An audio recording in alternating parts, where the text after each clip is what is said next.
Hello guys, this is your friend and we are back with a new fanfic, and if you enjoy this fanfic then please press the like button and subscribe to my channel for more fanfic like this. And now let's start the fanfic. A woman walked down the Konoha Streets road. She had just come from a small get-together with her best friend Anko Mitarashi, the famed snake mistress of Konoha. She had on a hard glare across her face while some of the men around the village leered at her. Her gaze was cold, but how could it not be? She hated perverts and the like. She was in her mid-twenties while her red eyes showed the unrelenting coldness. She went by multiple names. People called her the Genjutsu Mistress, the Untouchable Woman, and her personal favorite, the Ice Queen of Konoha. Her name was Kurenai Yuhi and she was currently walking back to her apartment. She ignored the glances of the male population while she brushed her hair. Sigh. Why did I stay out so late with Anko? Man, she can drink. Now I have a headache, Kurenai said as she rubbed her head. She hadn't really drunk so much as her friend since she was never much of a drinker to begin with, but she still felt the after effects of the alcohol.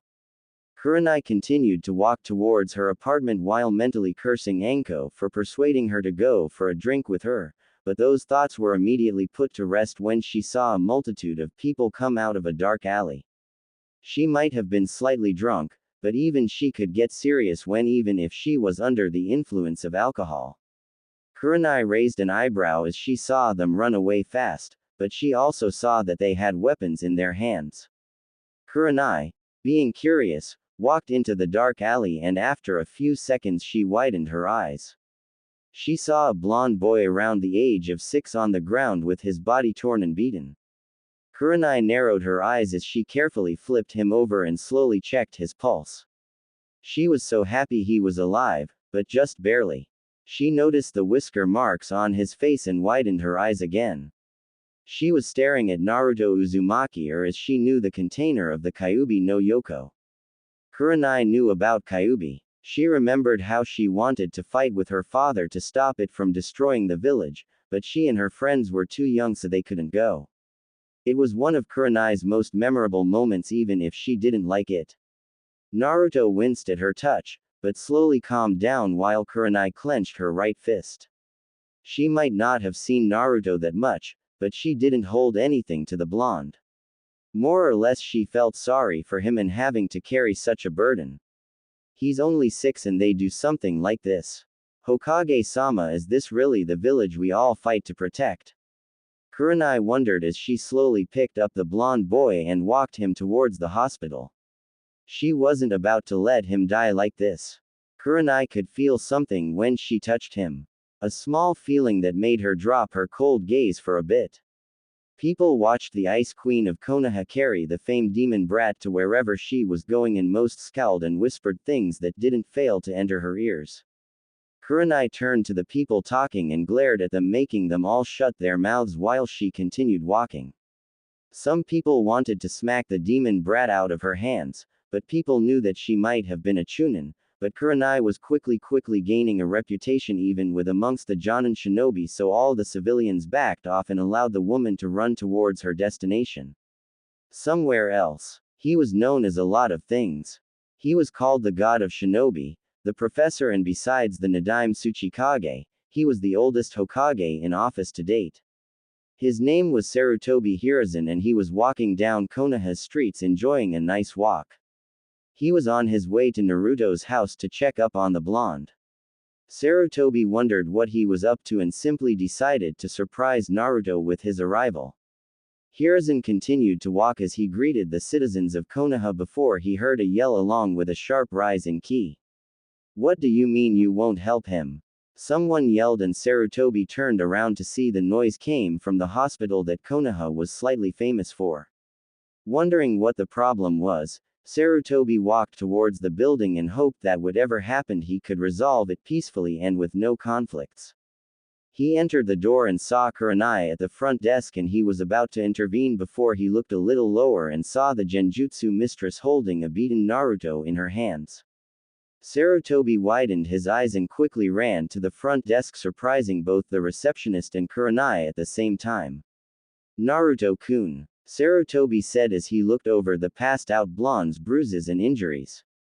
Sarutobi narrowed his eyes and his ki completely suppressed Kurenai's, making all the staff members drop their things. Get him a doctor right now. Sarutobi ordered, and knowing how people were with the Hokage, the receptionist quickly agreed, and immediately a small team of medical nin took the blonde and started to heal his injuries while Kurenai and Sarutobi sat near the window to make sure no one tried anything with Naruto, which Sarutobi knew might happen, while Kurenai had a woman's hunch that it could happen. As they watched the medics work on Naruto, Sarutobi leaned forward and rested his chin on his arms while looking at the blonde. What happened, Kurenai? Hiruzen asked, making his voice strangely calm, but Kurenai knew better. She could tell that Sarutobi was angry and he was ready to lash out at the first thing that he directed his gaze on. Meanwhile, Kurenai narrowed her eyes and sat in an upright position as she felt the alcohol leave her body, with her becoming more and more sober. I don't know it all, Hokage-sama. I saw about 10 people come out of a dark alley and they ran off immediately. I thought it was strange, so I investigated and saw Naruto on the ground beaten. I rushed him to the hospital. I demanded that they heal him, but people said that they had too many people to take care of and couldn't tend to him at the moment since they were understaffed, but I knew it was a lie because I saw the other doctors and nurses taking their time and writing documents, so I was angry, Kurenai explained, and Sarutobi gritted his teeth. His hands clenched upon each other as he tried to get his anger under control. Kurenai sighed and turned to Sarutobi. He's only 6. How could they do that to him? Kurenai asked, and Hiruzen wasn't even sure how to answer that question even if he was called the professor. It's all my fault. I should have watched him better. I can't believe it got to this point, Sarutobi said, and Kurenai sighed. She had been guilty of not paying Naruto much attention either. Where are his parents? Kurenai asked, and Sarutobi shook his head before rubbing the bridge of his nose with his fingers. He doesn't have any. He's an orphan, but I was told how he was treated back at the orphanage, so I tried to see if he would be okay on his own, Sarutobi said, and Kurenai's hair covered her eyes. If one looks closely, they would see that her red eyes showed anger and slight resentment. How was he treated in the orphanage? Kurenai asked, wondering if she would dread that question. Sarutobi sighed, and while they watched the medics work, he told Kurenai the entire story. Needless to say, Kurenai had to keep all of her ki under control and not go straight to the orphanage and put everyone under a fucking strong genjutsu that would leave them with mental trauma for years. He was only a child as they did all that to him. They isolated him from other kids, they ignored his needs, he was given a pathetic excuse for a bed, and he was barely given any food. This was unacceptable. And you thought it was okay for him to live on his own. He's 6. Kurenai yelled out, shocking Sarutobi. Hiruzen narrowed his eyes and glared at the Chunin woman. There wasn't much I could do at the time. Sarutobi yelled back while Kurenai looked at Naruto. Why couldn't he be adopted by anyone? Kurenai asked, and Sarutobi sighed while looking at Naruto also. They saw the blonde's breathing ease. After a while they calmed down and Kurenai sat back down looking at the ground. I'm sorry, Hokage-sama, she said, knowing she showed disrespect to her village's leader and her leader as well. Sarutobi gave a small smile and shook his head. No, you're right, Kurenai. The council breathed down my neck about Naruto and it was hard to come to a solution to it all. I know I probably made the wrong choice, Sarutobi said, and Kurenai mentally nodded in agreement with him, but she could tell he was regretting it. You're the Hokage. If you did something, they couldn't stop you. Don't you know that, Hokage-sama? Kurenai asked, and Sarutobi nodded. He did know that, but he knew that people's hatred was a dangerous thing, and he didn't know what family would be put in that line of fire just for being Naruto's adoptive parents. It's complicated, Kurenai-san, so I'd rather not say, Sarutobi said, and Kurenai was visibly losing her patience as she wanted answers. She wasn't sure why she cared so much about the blonde, but this whole thing left a bad taste in her mouth when she kept hearing about all the things that happened to Naruto. He didn't deserve this. None of this was his fault and she knew it. She was mad. Mad at Konoha for being this was to a 4-year-old boy, mad at her Hokage for allowing this to happen, and mad at herself for being a part of that group that ignored him. She should have realized it. Naruto was the male version of Anko. Her best friend had the same childhood. When she was betrayed by Orochimaru, she was given almost the same treatment and still had to deal with most of it. Kurenai felt ashamed of herself for not seeing it all this time and looked at the ground. He's got no one taking care of him, right? Kurenai asked, and Sarutobi nodded.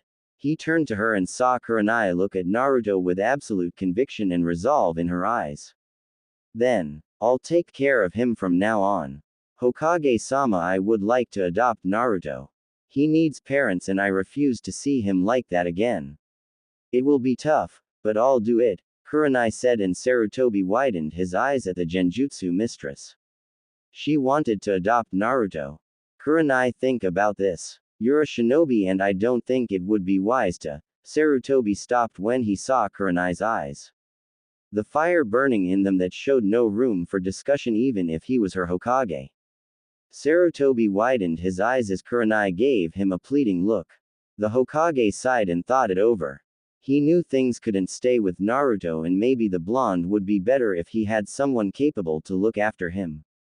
He couldn't really see anything wrong with Kurenai doing it, since even if few women her age had children when they were that young. Are you sure about this, Kurenai-san? You will have a lot to do, Sarutobi said, and Kurenai looked back at Naruto. She knew next to nothing about the blonde, but she felt her heart tighten when she heard of all the things that happened to him. In her mind, it just wasn't fair for the blonde to have to experience that. I'm sure Hokage-sama, I'll manage with him. I always wanted company, Kurenai said, and Sarutobi chuckled, drawing the Ice Queen's attention to him. I never thought you would be so open.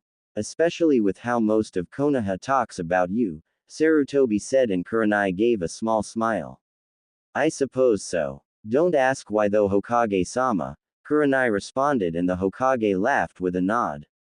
He normally wouldn't pry into anything if it wasn't life-threatening, so he left it alone before sighing. Take care of him, Kurenai-san. He's been through a lot, Sarutobi said, and Kurenai nodded with a smile. She could honestly say that she was looking forward to having Naruto around. I know he has Hokage-sama, but I'll raise him right, Kurenai said, and Sarutobi nodded. He was sure that Kurenai would do a good job for the blonde. A few hours later, Naruto groaned as he woke up and looked at the ceiling. He didn't remember much of what happened, or maybe he didn't want to remember. The blonde covered his eyes and cried at his misfortune. Why was he hated? What did he do that people hated him for? Naruto could only cry his distress away, but soon he felt a small side of his bed support something other than him, and the blonde opened his eyes to see Kurenai staring at him with a gentle smile on her face. Hello, Naruto-kun, Kurenai said, and the blonde looked at her for a bit. Kurenai could tell he was confused. She could understand that much, and she knew he had every right to be confused.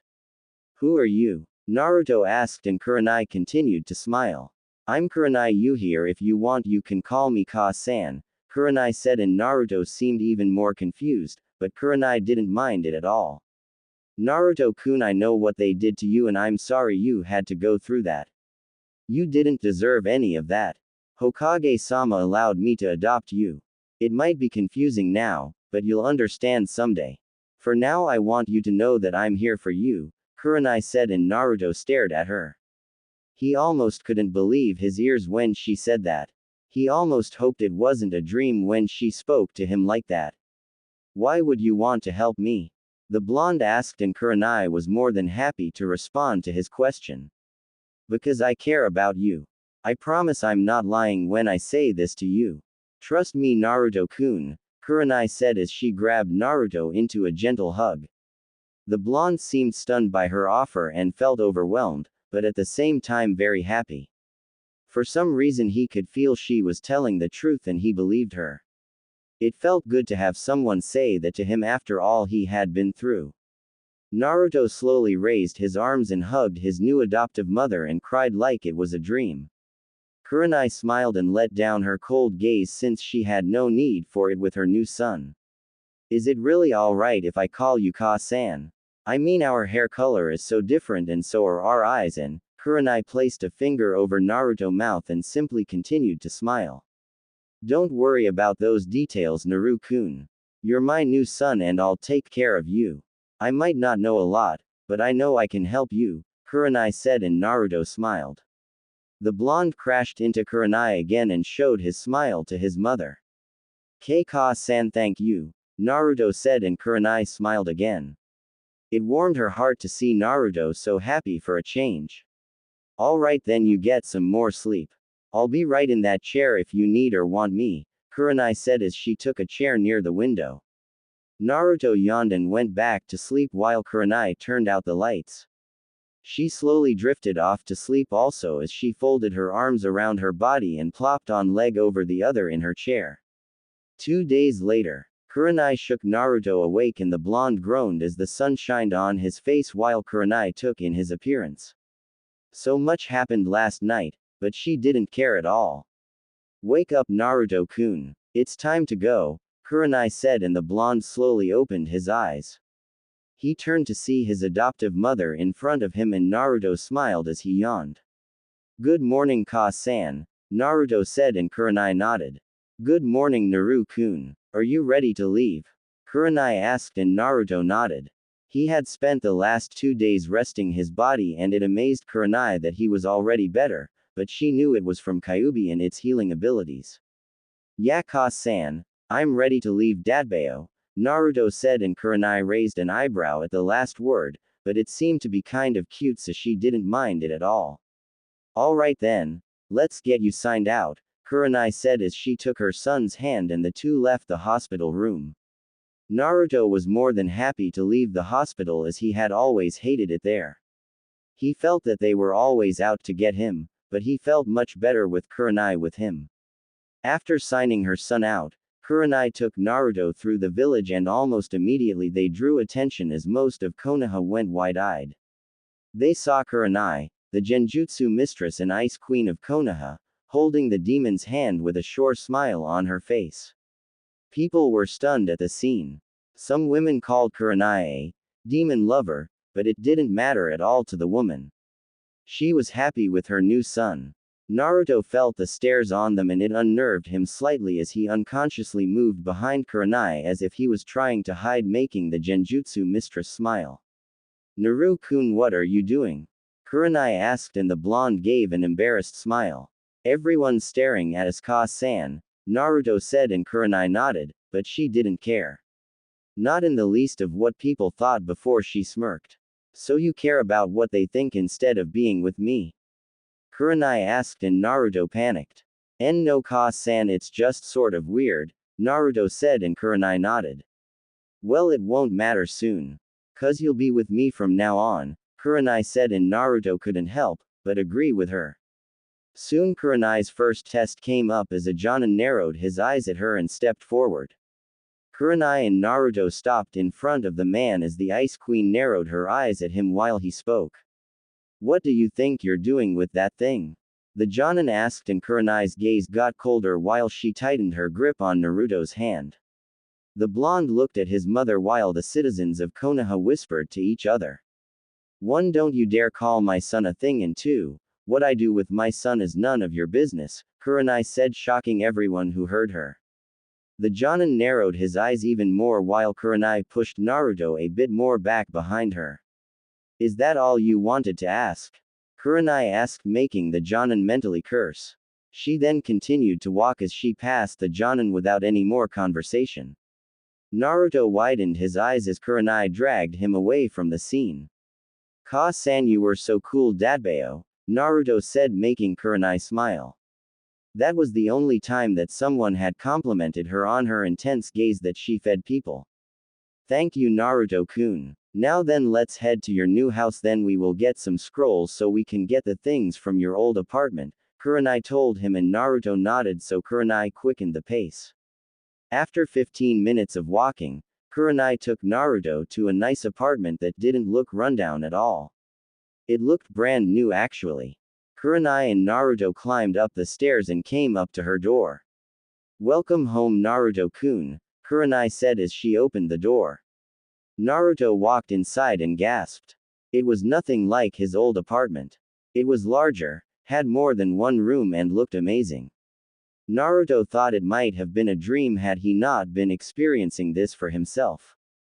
The blonde ran around the room while laughing, making Kurenai giggle. Ka-san, it's amazing. My apartment is nothing like this. Am I really going to be staying here? Naruto asked, making Kurenai chuckle. Of course you're silly. Now then, wait here and I'll get some scrolls, then we'll leave, Kurenai said, walking away while Naruto looked around the room. He was surprised that it wasn't as girly or womanly as he thought it might have been, but Naruto was sort of relieved. He looked around and sat on the couch that was in the living room next to the coffee table. Wow, Ka-san's place is really neat, Naruto said as he sank into the couch. He'd never felt anything so comfortable in his life. Just before he could submit to the softness of the couch, there was a knock on the door and the blonde raised an eyebrow. He wondered if he should answer it or what Kurenai would do. Naruto shrugged his shoulders and opened the door and was greeted to a woman a few inches shorter than his adoptive mother. She was wearing a trench coat and fishnets around her body, and she had pink hair with a dango stick sticking out her mouth. Hey kid, who are you? The woman asked, and Naruto raised an eyebrow. He wasn't sure how to answer that, but luckily he wouldn't have to as Kurenai came back. Naruto-kun, who's at the door? Kurenai asked, only to see her friend at the door in front of her son. Anko, Kurenai said, making Naruto and Anko turn to her. Naruto turned back to the woman and widened his eyes in realization. So her name was Anko. Nai-chan, I came to see you. Who is this little guy? Anko asked, and Kurenai smiled as she knelt down and wrapped her arms around the blonde before smiling towards her best friend. This is Naruto Uzumaki. He's my son, Kurenai said, and Anko nodded. Silence came over the room as the information came into Anko's head. He's what? Anko said, making Kurenai smile with a nod that she wasn't kidding. Anko gasped and looked at Naruto. Nai-chan, this is huge. Are you sure you can handle that? Anko asked, and Kurenai nodded. Of course, Anko. I take care of you just fine on occasion, Kurenai said, making Naruto snicker at the purple-haired woman's shocked face. How did he become yours? Anko asked, and Kurenai told Anko the whole story of how she found Naruto and her talk with the Sandaime Hokage about adopting Naruto, and needless to say, Anko was even more surprised. Whoa, Nai-chan. I didn't know you had it in you, Anko said while Kurenai's eyebrow twitched. The Chunin huffed while Anko smiled at Naruto, making the blonde smile back at her. So if he's your son, then can I be his sister? Anko asked, making Kurenai raise an eyebrow. Anko's eyes gave a pleading look while Kurenai sighed. Somewhere in her head this was a horrible idea, but she relented. Fine, Anko. You can be Naruto-kun's sister, I guess, though I don't see why, Kurenai said, and Anko's grin got bigger. Are you kidding, Nai-chan? Anko asked as she sped to Naruto and gave him a hug, making the blonde blush. I've always wanted a little brother with whisker marks, Anko said, and Naruto's face turned blue. Can't breathe, Nai-chan, Naruto said before Anko dropped him with a smile while Kurenai sighed. So what are you two going to do? Anko asked while Kurenai took out a scroll. She turned to see Naruto next to her and smiled. We're going to start packing Naruto's clothes from his old apartment. I have an extra room near mine that I never use, though it was mainly used for you when you passed out drinking, Kurenai said, making Anko give a nervous laugh while she scratched her cheek. Well, I've got nothing to do, so can I come? Anko asked, and Kurenai shrugged her shoulders. I suppose. Come on, Naru-kun, and show us to your apartment, Kurenai said, and Naruto nodded. He immediately ran off and they followed him. It turned out that Naruto's house wasn't so far from theirs, maybe about 10 minutes, and the sight of it made Kurenai and Anko narrow their eyes. It was old and seemed like it could be reconstructed, but it held out just fine. They all walked up the creaking stair boards until they came up to Naruto's door. Anko widened her eyes and Kurenai's gaze grew cold. Naruto's eyes turned sad as they saw that his door had been broken down. Across the walls were hateful remarks about the demon and how it could die or go to hell, something like that. Kurenai saw that Naruto's room was mostly clean if not for the random kunai marks and notes which Kurenai and Anko tore down. Kurenai turned to her son and smiled. Don't worry Naru-kun. I won't let anyone or anything hurt you I promise, Kurenai said and Naruto's mood instantly changed. He thanked his adopted mother and the three go to work on sealing the blonde's clothes into the scroll. He didn't have much and most of his clothes were old so Kurenai decided to take him shopping after this while Anko would have some fun with whoever did this to her little brother's room. It took about half an hour, but everything of importance was sealed and the three left the old apartment. Alright, I'll take before we head back home. I think we'll take him shopping for some clothes, then we'll get something to eat to end the day, Kurenai stated while Anko and Naruto nodded, ignoring the many glares they got from people. Gotcha Nai-chan. Come on Naru-kun, let's get you some clothes, Anko said as she grabbed Naruto's hand and the three walked for a clothes store. As soon as they came to one, all three entered the shop and were met with a smile that quickly turned into a frown when he saw Naruto. Obviously Kurenai and Anko noticed his frown and glared. That thing isn't allowed in here, the man said simply while Kurenai's hair covered her eyes again. Anko, take Naruto-kun outside. I've got to teach this man a lesson, Kurenai said and Anko nodded as she grabbed Naruto and took him outside while Kurenai smiled. Let me show you why I'm called the Genjutsu mistress of Konoha and why you never insult my son, Kurenai said as the man was about to find out that he made the worst mistake of his life. Anko and Naruto waited outside for a few minutes before Kurenai smiled and allowed them inside. Naruto and Anko smiled and walked inside while the man was smiling like he just saw death flash before his eyes. Take anything you want. It's on the H house, he said and Kurenai nodded. She and Anko grabbed countless clothes and had Naruto try on a few of them for their amusement.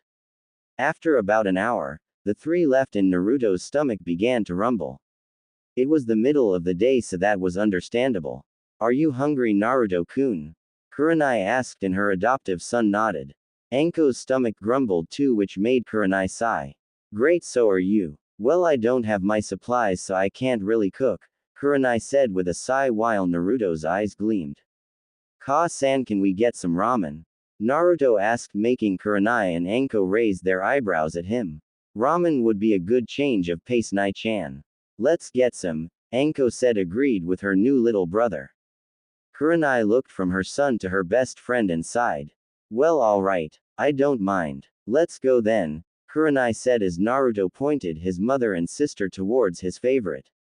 With Sarutobi's. The god of shinobi was currently in the council room dealing with the ramblings of his council members, which irritated him to no end. Sarutobi sighed as he placed his chin on his elbows and his elbows on the table. Now that this matter is over, what should we do about that blonde brat? A civilian said, making the shinobi side narrow their eyes. They were comprised of all the clans of Konoha. There was the Yamanaka, Inuzuka, Hyuga, Uchiha, Nara, Aburame, and Akamichi. Of these clans were Inoichi, Sume, Hiyashi, Makoto, Shikaku, Shibi, and Shuza. That brat has a name, just so you know, Sume said, growling at them all. I don't care what you call him. The brat is just a brat. Come on Sarutobi, you know about his problem, we should get rid of him now, a councilwoman said, making Sarutobi narrow his eyes. That's Hokage-sama to you and you won't do anything to Naruto-kun, Sarutobi said, making Sume and Makoto smile. Maybe I could adopt, Sume started, but was stopped by Sarutobi's old teammate, Koharu Udatane.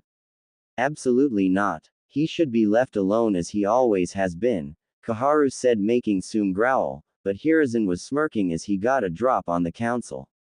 Besides Sume-san, it hardly matters now, Sarutobi said, turning everyone's attention to him, making Makoto and Sume raise an eyebrow. What do you mean Hokage-sama? Makoto asked, interested in hearing what their Hokage had to say, and so did everyone else. Even Konoha's old war hawk, Danzo Shimura, was interested in this one. Naruto-kun has already been adopted, Sarutobi said, making everyone widen their eyes, especially the civilian council members.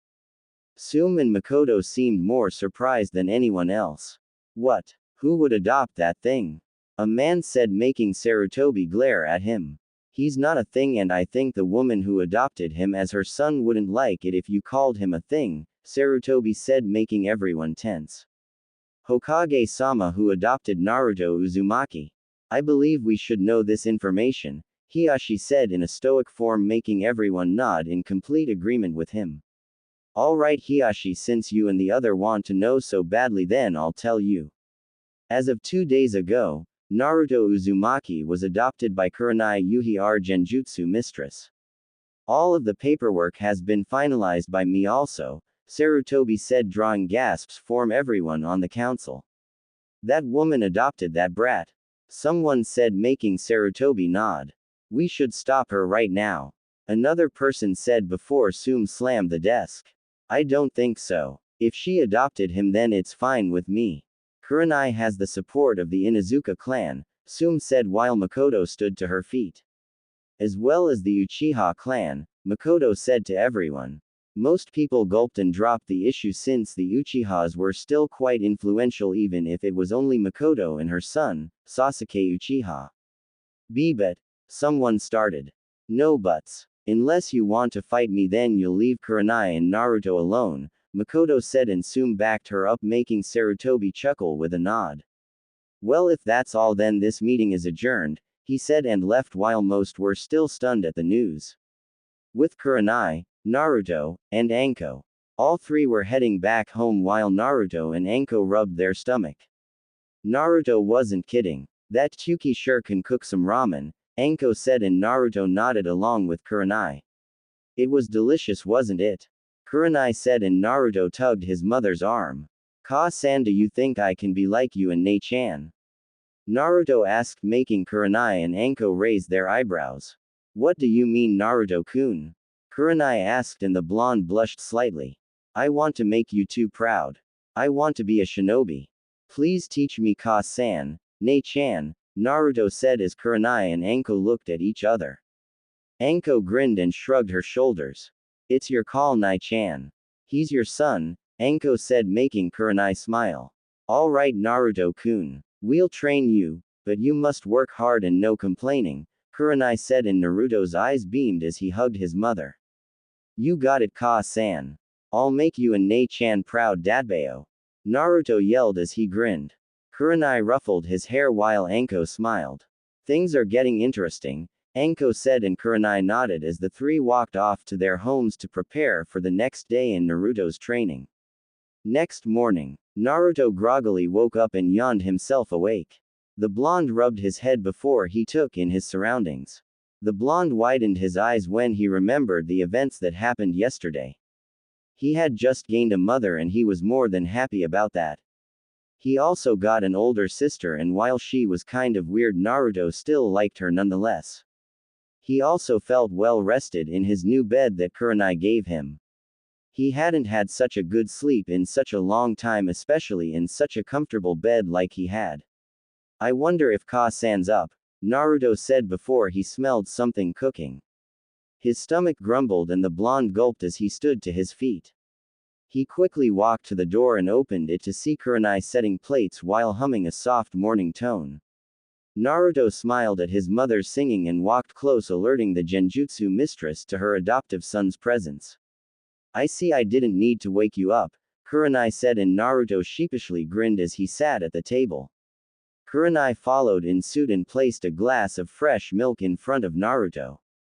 The blonde looked at it, then back at his mother. I thought you might like some Western food for a change, Kurenai said, placing some toast, eggs on the table in front of him. Thank you, Ka-san, Naruto said as he took a fork and started to eat the delicious breakfast in front of him while Kurenai sipped some coffee. She smiled at her son's behavior and wondered how long it had been before he ever had a home-cooked meal. She only had herself and maybe Anko to go by when it came to cooking, but the look of joy on Naruto's face told her that she had done a good job with the breakfast. Naruto looked up from his food to see Kurenai smiling at him, and the blonde blushed as he took a bite of his toast. Ka-san, why aren't you eating anything? Naruto asked and Kurenai giggled, which made Naruto more confused, but he waited for his mother's reply.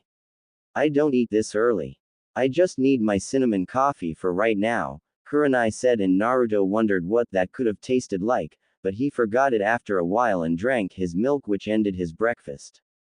Kurenai watched as her son picked up his dishes and walked towards the sink and started to clean the dishes, which really surprised the Ice Queen while she drank her coffee. Wow, Naru-kun, I didn't expect you to wash the dishes, Kurenai said, and Naruto allowed a smile to come across his face. He turned to his mother and gave her a thumbs up. I had to wash the little bit of dishes I had back in my old apartment, and I want to do what I can to make you happy, even if it's this, Naruto said, placing one clean dish on the counter, making Kurenai smile at her son for not acting like most 6-year-old boys. He knows how to be responsible. Normal boys his age would immediately go outside to play. That's my son, Kurenai thought before getting up and placing her coffee cup in the sink, and Naruto turned to that next. It was then that Kurenai grabbed Naruto into a small hug, which made the blonde pause from washing the dishes. Naruto-kun, when you're done, I want you to get dressed in some of your new clothes. We're going to see Hokage-sama today and tell him about your training. Anko will be coming with us also. After we leave the Hokage mansion, we're going to go to the library and start your training with us, alright? Kurenai asked, and Naruto nodded, understanding his mother's words. So on that note, Kurenai released her son and went into her room to go get dressed. Naruto finished the dishes and went into his room also. Naruto rummaged through his closet and looked at all the new clothes he had. He still couldn't believe this, his mother managed to get all this stuff for free yesterday. It really made him wonder what she did, but he didn't care. He was just happy that she cared that much about him to get him these clothes. The blonde put on a black short jeans and a red sleeveless shirt, which really reminded him of his mother's eyes. He also wore the black Anbu shoes that his mother got him and checked over his body. He went into the bathroom and brushed his teeth. Naruto came out of his room and waited for his mother to arrive as he sat on the couch. He didn't even have to wait long before saw Kurenai appear in a red mesh blouse armor, and over that was a white bandaged-looking dress that came down to her thighs. Looking very good, Naru-kun. Well, are you ready to go? Kurenai asked, and Naruto nodded with his mother. She grabbed his hand and walked towards the door, but immediately there was a knock coming, which made Kurenai and Naruto raise their eyebrows. The Genjutsu mistress opened the door and both smiled when they saw who it was. Looks like I'm right on time, Anko said, making Kurenai and Naruto nod at her. Ka-san and I were about to leave. It's good to see you again, Anko-ni-chan, Naruto said, which caused Anko to give him a hug. It's good to see you too, Naruto-kun. So what are we waiting for? Let's go, Anko said, and Kurenai nodded in agreement with her best friend. Alright then, let's hit the streets, Anko said, grinning like mad, making Naruto chuckle and Kurenai sigh. She wondered how she was going to handle Naruto's growth with Anko being an influence like she was. As they walked through the trees, Anko and Kurenai could feel the glares more than usual, but they still didn't mind. Kurenai ignored them as usual since she was sort of used to being glared at, but for a different reason, while Anko glared right back at people as she twirled a kunai in her hands. Naruto shrunk under the stairs, making his mother and older sister worry about him and see that Anko grinned. Hey Naruto, wanna see a good prank? Anko asked, and Naruto instantly gave her the attention she wanted. Kurenai glared at Anko, wondering if she was about to do something that would give her a headache so early. Anko walked up to a civilian man who had been glaring at them and smiled.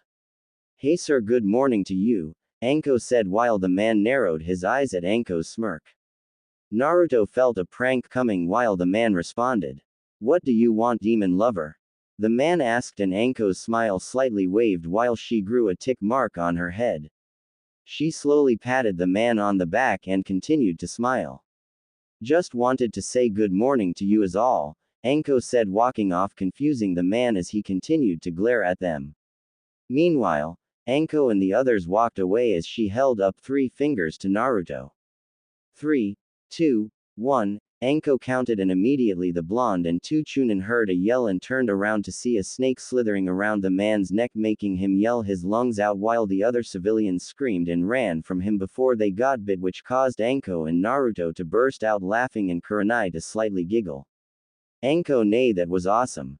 I thought he was going to pass out from the shock, Naruto said, making Anko ruffled her little brother's hair. Yep. I have a lot more that I could show you. Don't think you're the only prankster in Konoha, Anko said while Kurenai smiled at them. Anko, Naruto, unless I give permission, don't do that again, Kurenai said while Anko sighed at Kurenai's slightly boring sense. Alright, Ka-san, Naruto said, not wanting to upset her. Anko nodded also and Kurenai gave a true smile as they walked towards the Hokage mansion, leaving the screaming masses behind. Hokage mansion. Sarutobi sighed as he went through some of the paperwork that he was doing. It was a gruesome thing that every Kage had to endure, but he still hated it, and to think he could be reading his favorite Ika Ika book. He remembered how many of the council members came into his office yesterday about Naruto being adopted by Kurenai, but he told them that he had filled out the paperwork and made sure that it was safe simply because he always kept it near him. He knew that the group of people who actually liked Naruto was really small and he had no idea who would tamper with the documents, so he always kept them with him, though where no one knew. It was then that he heard a knock at the door and stopped signing documents. Come in, he said, and was slightly relieved to have a break. The old Hokage was then surprised to see Anko, Kurenai and Naruto come through the door. His heart lightened when he saw Naruto smiling at Kurenai before everyone turned to him. Hey Gigi, how have you been? Naruto asked, making Kurenai raise an eyebrow and Anko to snicker at her little brother. Naru-kun, be respectful to Hokage-sama, Kurenai said, and Naruto apologized, but Sarutobi stopped Kurenai. No, Kurenai-san, it's alright. He's always called me that and I hear enough Hokage-sama every day, so it's good to not hear it once in a while, Sarutobi said, and Kurenai nodded while Anko smiled. How about Sarutobi-sama? Anko asked, making a suggestion while Kurenai widened her eyes at how easy they were all talking with the Hokage. I don't see a problem with that. Now then, what can I help you three with? Sarutobi asked while Anko turned to Kurenai and gestured for her to proceed. Kurenai stepped forward and turned back to Naruto. Well, Sarutobi-sama, Naruto told us that he wants to be a shinobi, so Anko and I were considering training him, then I would enroll him in the academy when he was old enough, Kurenai stated, and Sarutobi turned to Naruto, who nodded in agreement with everything she said. The Sandaime took a puff of his smoke. Well, I certainly have no problem with him learning anything. Also, it's not like you had to come to me for confirmation. Since you are Naruto-kun's mother, you can train him at your leisure if you wanted, though knowing this is much better than not knowing. Well, is that it? Sarutobi asked, and Kurenai nodded. Well, that's good, but you really shocked everyone, Kurenai. If you saw how many people protested to you adopting Naruto-kun, I'm not sure what you would have done, Sarutobi said, and Kurenai sighed. It doesn't matter, Sarutobi-sama. Naruto-kun is my son and I won't let anyone take him, Kurenai said, and the Sandaime nodded with a gentle smile. So let me guess, Anko, you wanted a part in this also, Hiruzen said, and Anko chuckled. Yep. He's my little whisker-faced brother, Anko said, making Sarutobi sigh. He then turned to Naruto and watched the blonde laugh with his family. At least he's happy, Sarutobi thought before he heard another knock on the door. The Hokage sighed while Kurenai, Anko and Naruto turned their attention to the door. Come in, Sarutobi said, and the door opened, to which Naruto saw a man in his mid-20s just like Kurenai. His grayish hair and his Konoha headband covering one of his eyes. Hokage-sama, you wanted to see me? The man asked with a lazy expression. Kurenai and Anko rolled their eyes at his lazy attitude while Naruto tugged Kurenai's arm. Ka-san, who's that? Naruto asked, pointing to the man, and Kurenai narrowed her eyes as the man looked at her son. That man is the biggest pervert, Naruto-kun. He is Kakashi Hatake and he reads weird books. It's best if you avoid him, Kurenai said, making Naruto glare at the man. Kakashi sighed as he rubbed the back of his head with an eye smile. Come on Kurenai, don't say that. You'd enjoy it too if you read it, Kakashi said, to which Kurenai glared at him coldly, making the Jonin sweat drop. Okay, I guess not, he said while Kurenai glared at Kakashi. Meanwhile, Naruto tugged Anko's trench coat, making the purple-haired woman kneel down to her brother as Naruto whispered into her ear. Does Ka-san have something against Kakashi? Naruto asked, and Anko smirked as she watched the exchange. Not that I know of, but she just acts that way with all perverts. It's not just Kakashi though, you know Naruto, if you want to be like Kurenai then you should adopt her gaze also. Your blue eyes are the perfect form of coldness just like Kurenai's, Anko whispered, making Naruto widen his eyes. He looked up at his mother's glare and mentally told himself that he would try to glare like that someday. The cough from Sarutobi stopped Kurenai's glare and Kakashi passed Kurenai. Naruto and Anko then bowed before his Hokage. Kakashi, why did you fail another team? Sarutobi asked, and Kakashi narrowed his eye. It's because they weren't fit to be Shinobi Hokage-sama, Kakashi said, and Sarutobi sighed. He took a deep puff of his smoke and turned to look out the window. Kakashi, that's the third team you failed. You said you wanted to teach the next generation, but you're making it difficult. Try and pass a team this time, Sarutobi said, and Kakashi nodded before walking towards the door, but then he stopped and turned to Kurenai. Well Kurenai, congratulations on adopting Naruto. I guess despite your title as Konoha's Ice Queen you are quite soft, Kakashi said with a chuckle while Kurenai narrowed her eyes.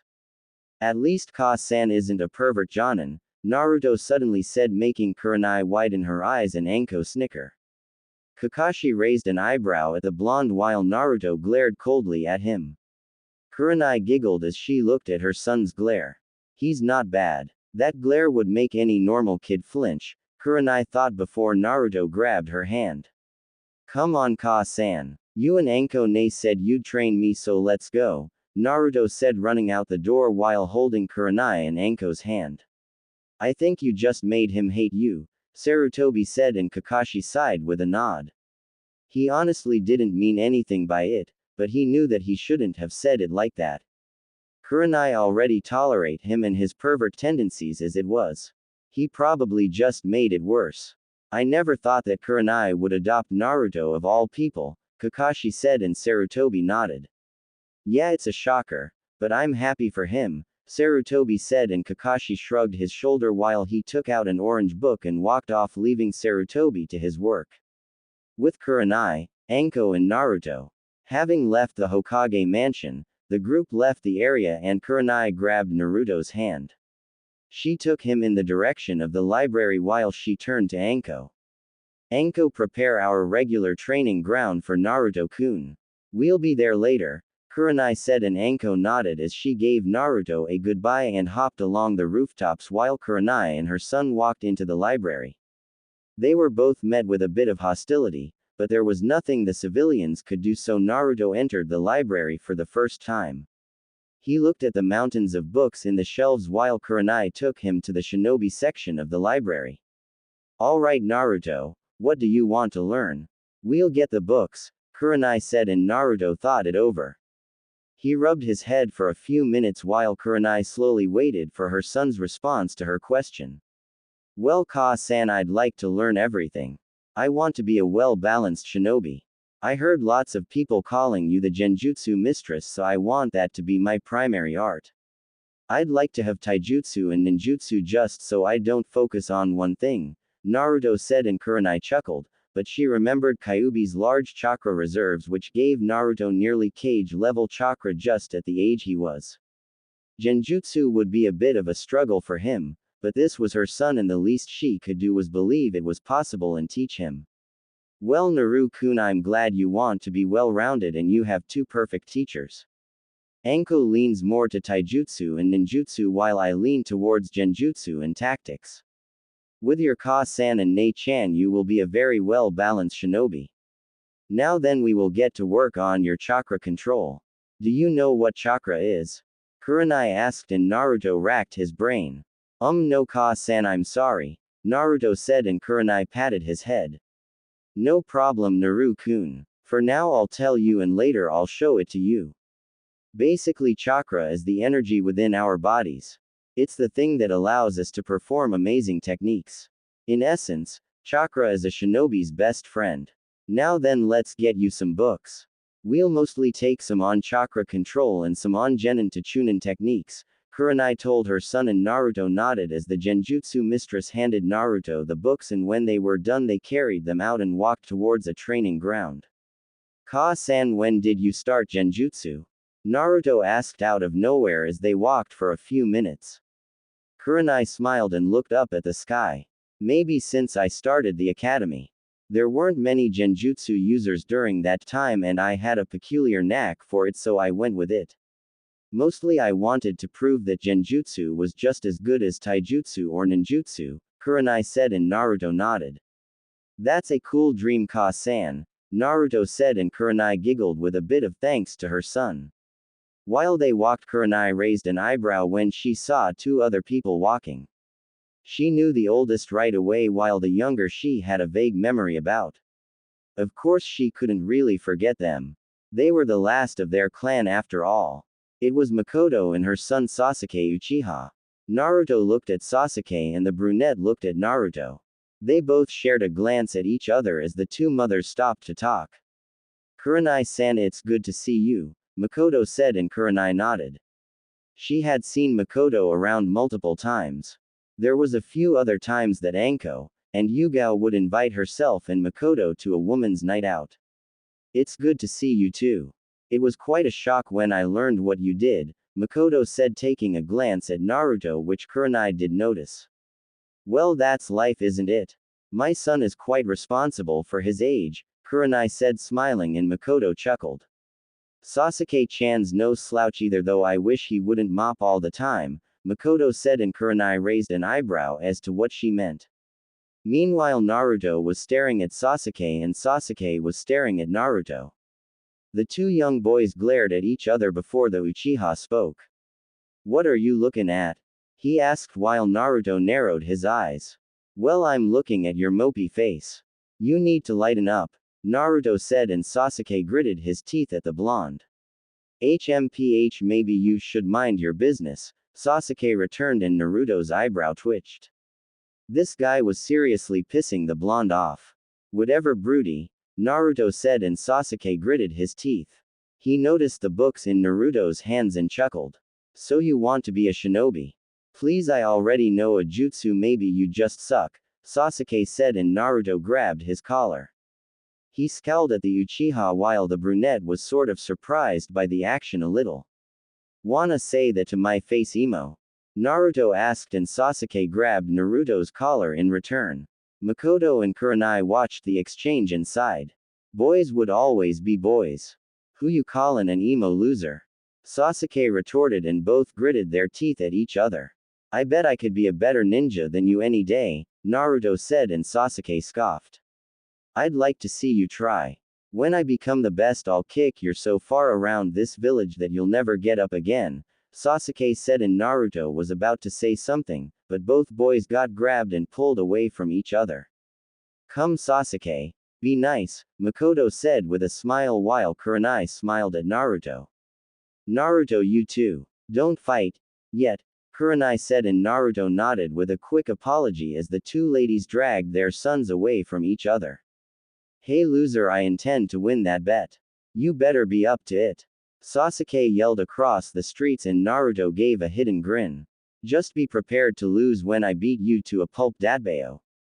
Naruto yelled, and he could have sworn that he saw Sasuke smirk. Meanwhile, Sasuke grabbed his mother's arm and quickly shot off for the Uchiha compound. Makoto was surprised at her son's strength in his grip as he pulled her along. Sasuke, what's gotten into you? Makoto asked, and Sasuke turned to her. Come on, Ka-san, we're training. I'm not letting that loser pass me, Sasuke said as he continued to drag his mother back to the compound, and Makoto saw a smile across his face. I'll have to thank Naruto-kun for that someday, Makoto said in thought as she ran with Sasuke to give him the training he wanted from her. While that was going on, Kurenai and Naruto entered the required training ground as they walked through the trees. Ka-san, train me hard or I'll never beat that tem, Naruto said, and Kurenai giggled with a simple nod. That's fine and all, Naruto-kun, but don't forget that you must also train for yourself. To improve and exceed your limits as a shinobi, Kurenai told him, and Naruto nodded. I understand, Ka-san, Naruto said, and Kurenai nodded. They soon entered a lush field with a pond in the center of it. They saw Anko sitting on a tree branch waiting for them as they came into the field. Anko ne were here, Naruto yelled, and the snake mistress smiled with a somersault to the ground. Alright, I was almost tired of waiting. Now then, Nai-chan, what shall we do to help him with first? Anko asked, and Kurenai put the library books on the ground. Before we start anything, I think we should start Naruto-kun on some chakra control exercises. Maybe 2 hours of that, then we'll go into the basics for taijutsu, which should be for an hour, then another hour for ninjutsu, and we'll end the day with him reading about genjutsu, Kurenai told her friend, and Anko nodded. She turned to see Naruto staring at them and nodded. Alright then, Nai-chan. If I remember, you have a mission with some other chunin in an hour or so, right? Why don't you go and I'll take care of Naru-kun? Anko said, and Kurenai sighed. She knew Anko was right. It wasn't a mission that was long, it was just babysitting a prince for about half the day for some country. Alright, I guess I'll go. It shouldn't be long. Naruto-kun, listen to your sister and you'll learn a lot. For now I have to go do a mission, alright? Kurenai asked, and Naruto nodded. Alright, Ka-san. Be safe, Naruto said, and Kurenai responded with a light kiss on his forehead before she jumped to the trees and left the two alone. Well, I'm in your care, Anko ne, Naruto said, making the snake mistress smile.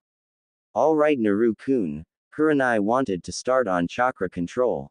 We will begin with a simple exercise. Simply balance this leaf on your forehead with nothing but chakra. It will take a while, but I know you'll get it.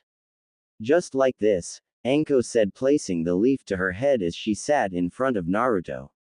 The blonde watched the leaf stick, and it stayed on her forehead for about 3 minutes before it dropped. A Jonin can keep this up for about 3 hours flawlessly, while Chunin can do it for an hour. Now then, you try, Anko said, and Naruto nodded. He took a leaf and closed his eyes. During his walk with his mother, Naruto was taught how to direct chakra to the points in his body where he needed them. He had gotten lost on a few things, but he could tell what his mother was talking about. So the blonde wasn't entirely confused on the matter. Naruto sighed and slowly tried to channel chakra to his forehead as he stuck the leaf on it. The blonde slowly removed his hand as Anko watched him. She was amazed that it didn't fall immediately, but after a minute or so it did, while Naruto pouted. Man, I had it, Dadbao, Naruto said, and Anko patted his shoulder. A small step back, Naru-kun. I honestly expected it to fall immediately, but you have some degree of control. I wonder why, Anko said, and Naruto scratched his head. Well, there were those times when I was being chased by a mob, and when they would nearly catch me, I would almost immediately run so far ahead of them. Does that mean anything, Anko ne? Naruto asked, and Anko narrowed her eyes. You must have unconsciously applied chakra to your feet to give you that extra speed. Civilians don't really know how to use chakra, so you could outrun them easily. I'm both amazed and angry at that, but not at you, so don't read too much into it. Anyway, that was a good try. Now Nai-chan said to try for 2 hours, so I'll watch you and correct you on anything I see that needs to be changed, Anko said, and Naruto nodded as he closed his eyes and tried the leaf exercise again. With Kurenai, the Chunin woman just got back to her house and opened the door. She quickly got all of her stuff together and got ready to leave.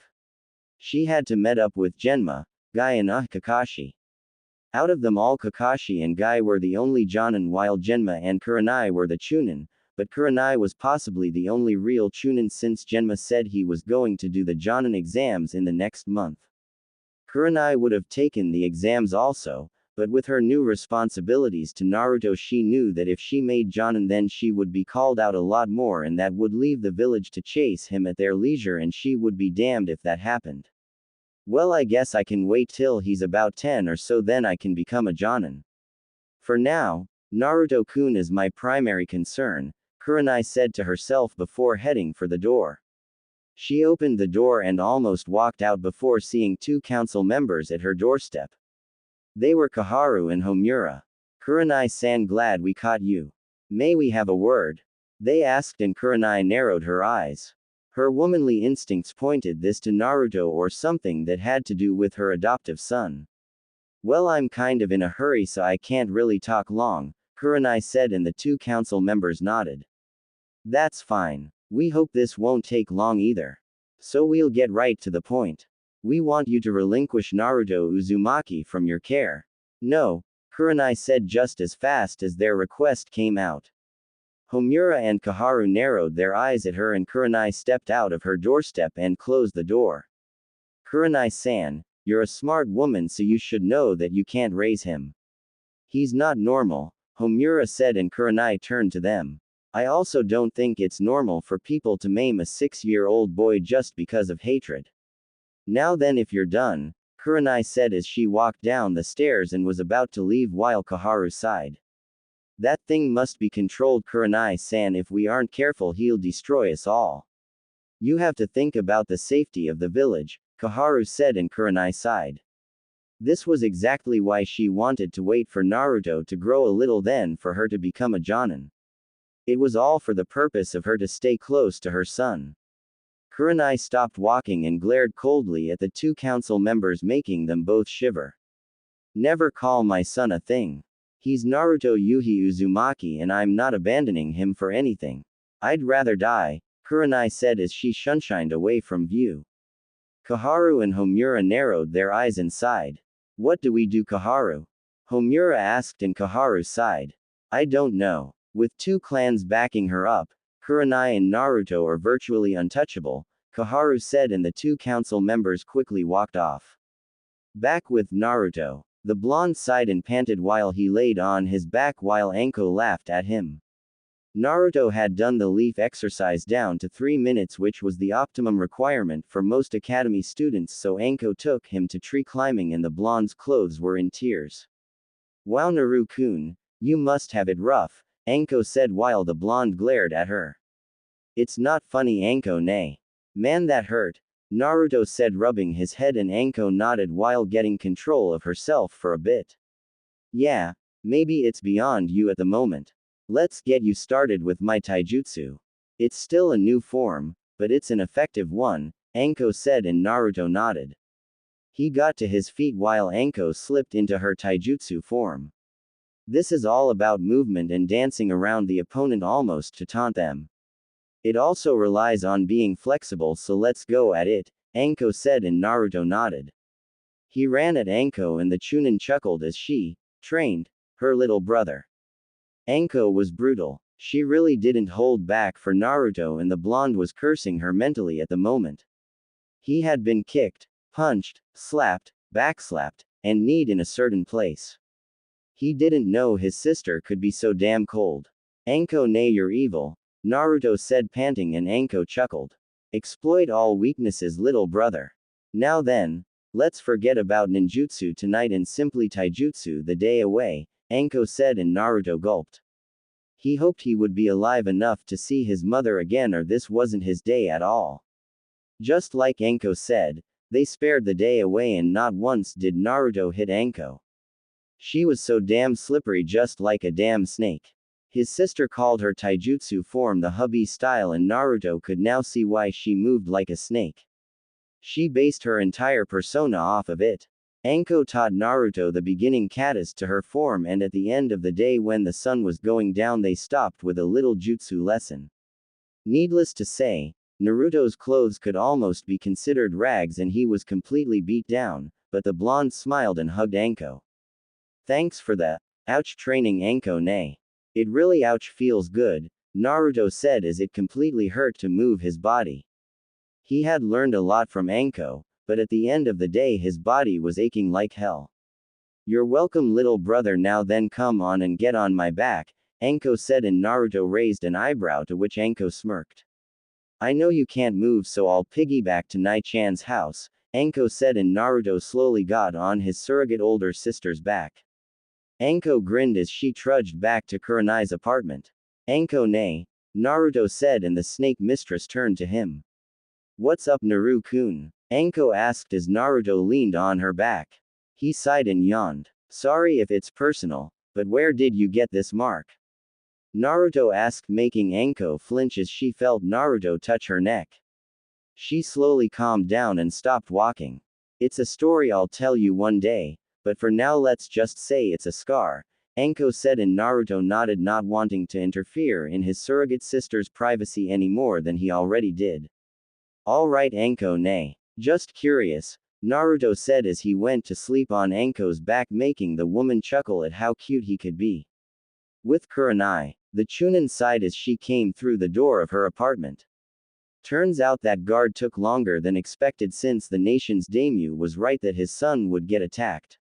They were mostly bandits scattered from the neighboring countries, but there was quite a bit, and it took all of them to hold the bandits back. They were only adequate fighters, so it didn't take that long to take them out. Kurenai had received her mission's payment and just wanted to relax on her couch, but she knew she couldn't just yet since Naruto wasn't back. She was about to get up again and go to the training area, but the door opened and Anko brought in Naruto on her back, and Kurenai immediately got worried when she saw how terrible the blonde looked.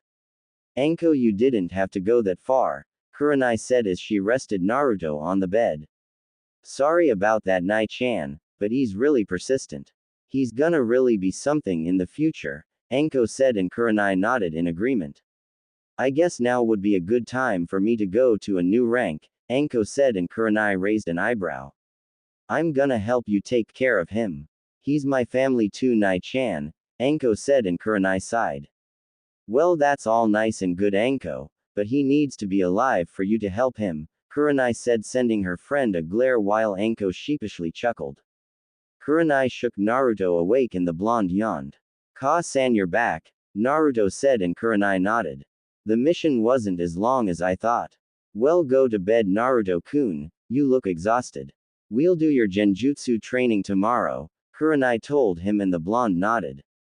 He quickly got up and walked to his room.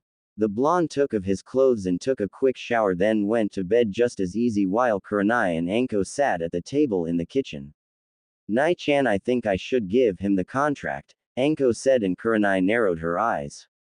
Anko, I don't think he's ready for that. Maybe after a few years of training, but not right now, Kurenai said as she sipped some water. Anko sighed and tapped the table with her finger. I'm not saying it has to be now. I'm just saying that I would want to, Anko returned, and Kurenai sighed while holding her glass. I suppose that's a good idea, Kurenai said, and Anko nodded with a grin.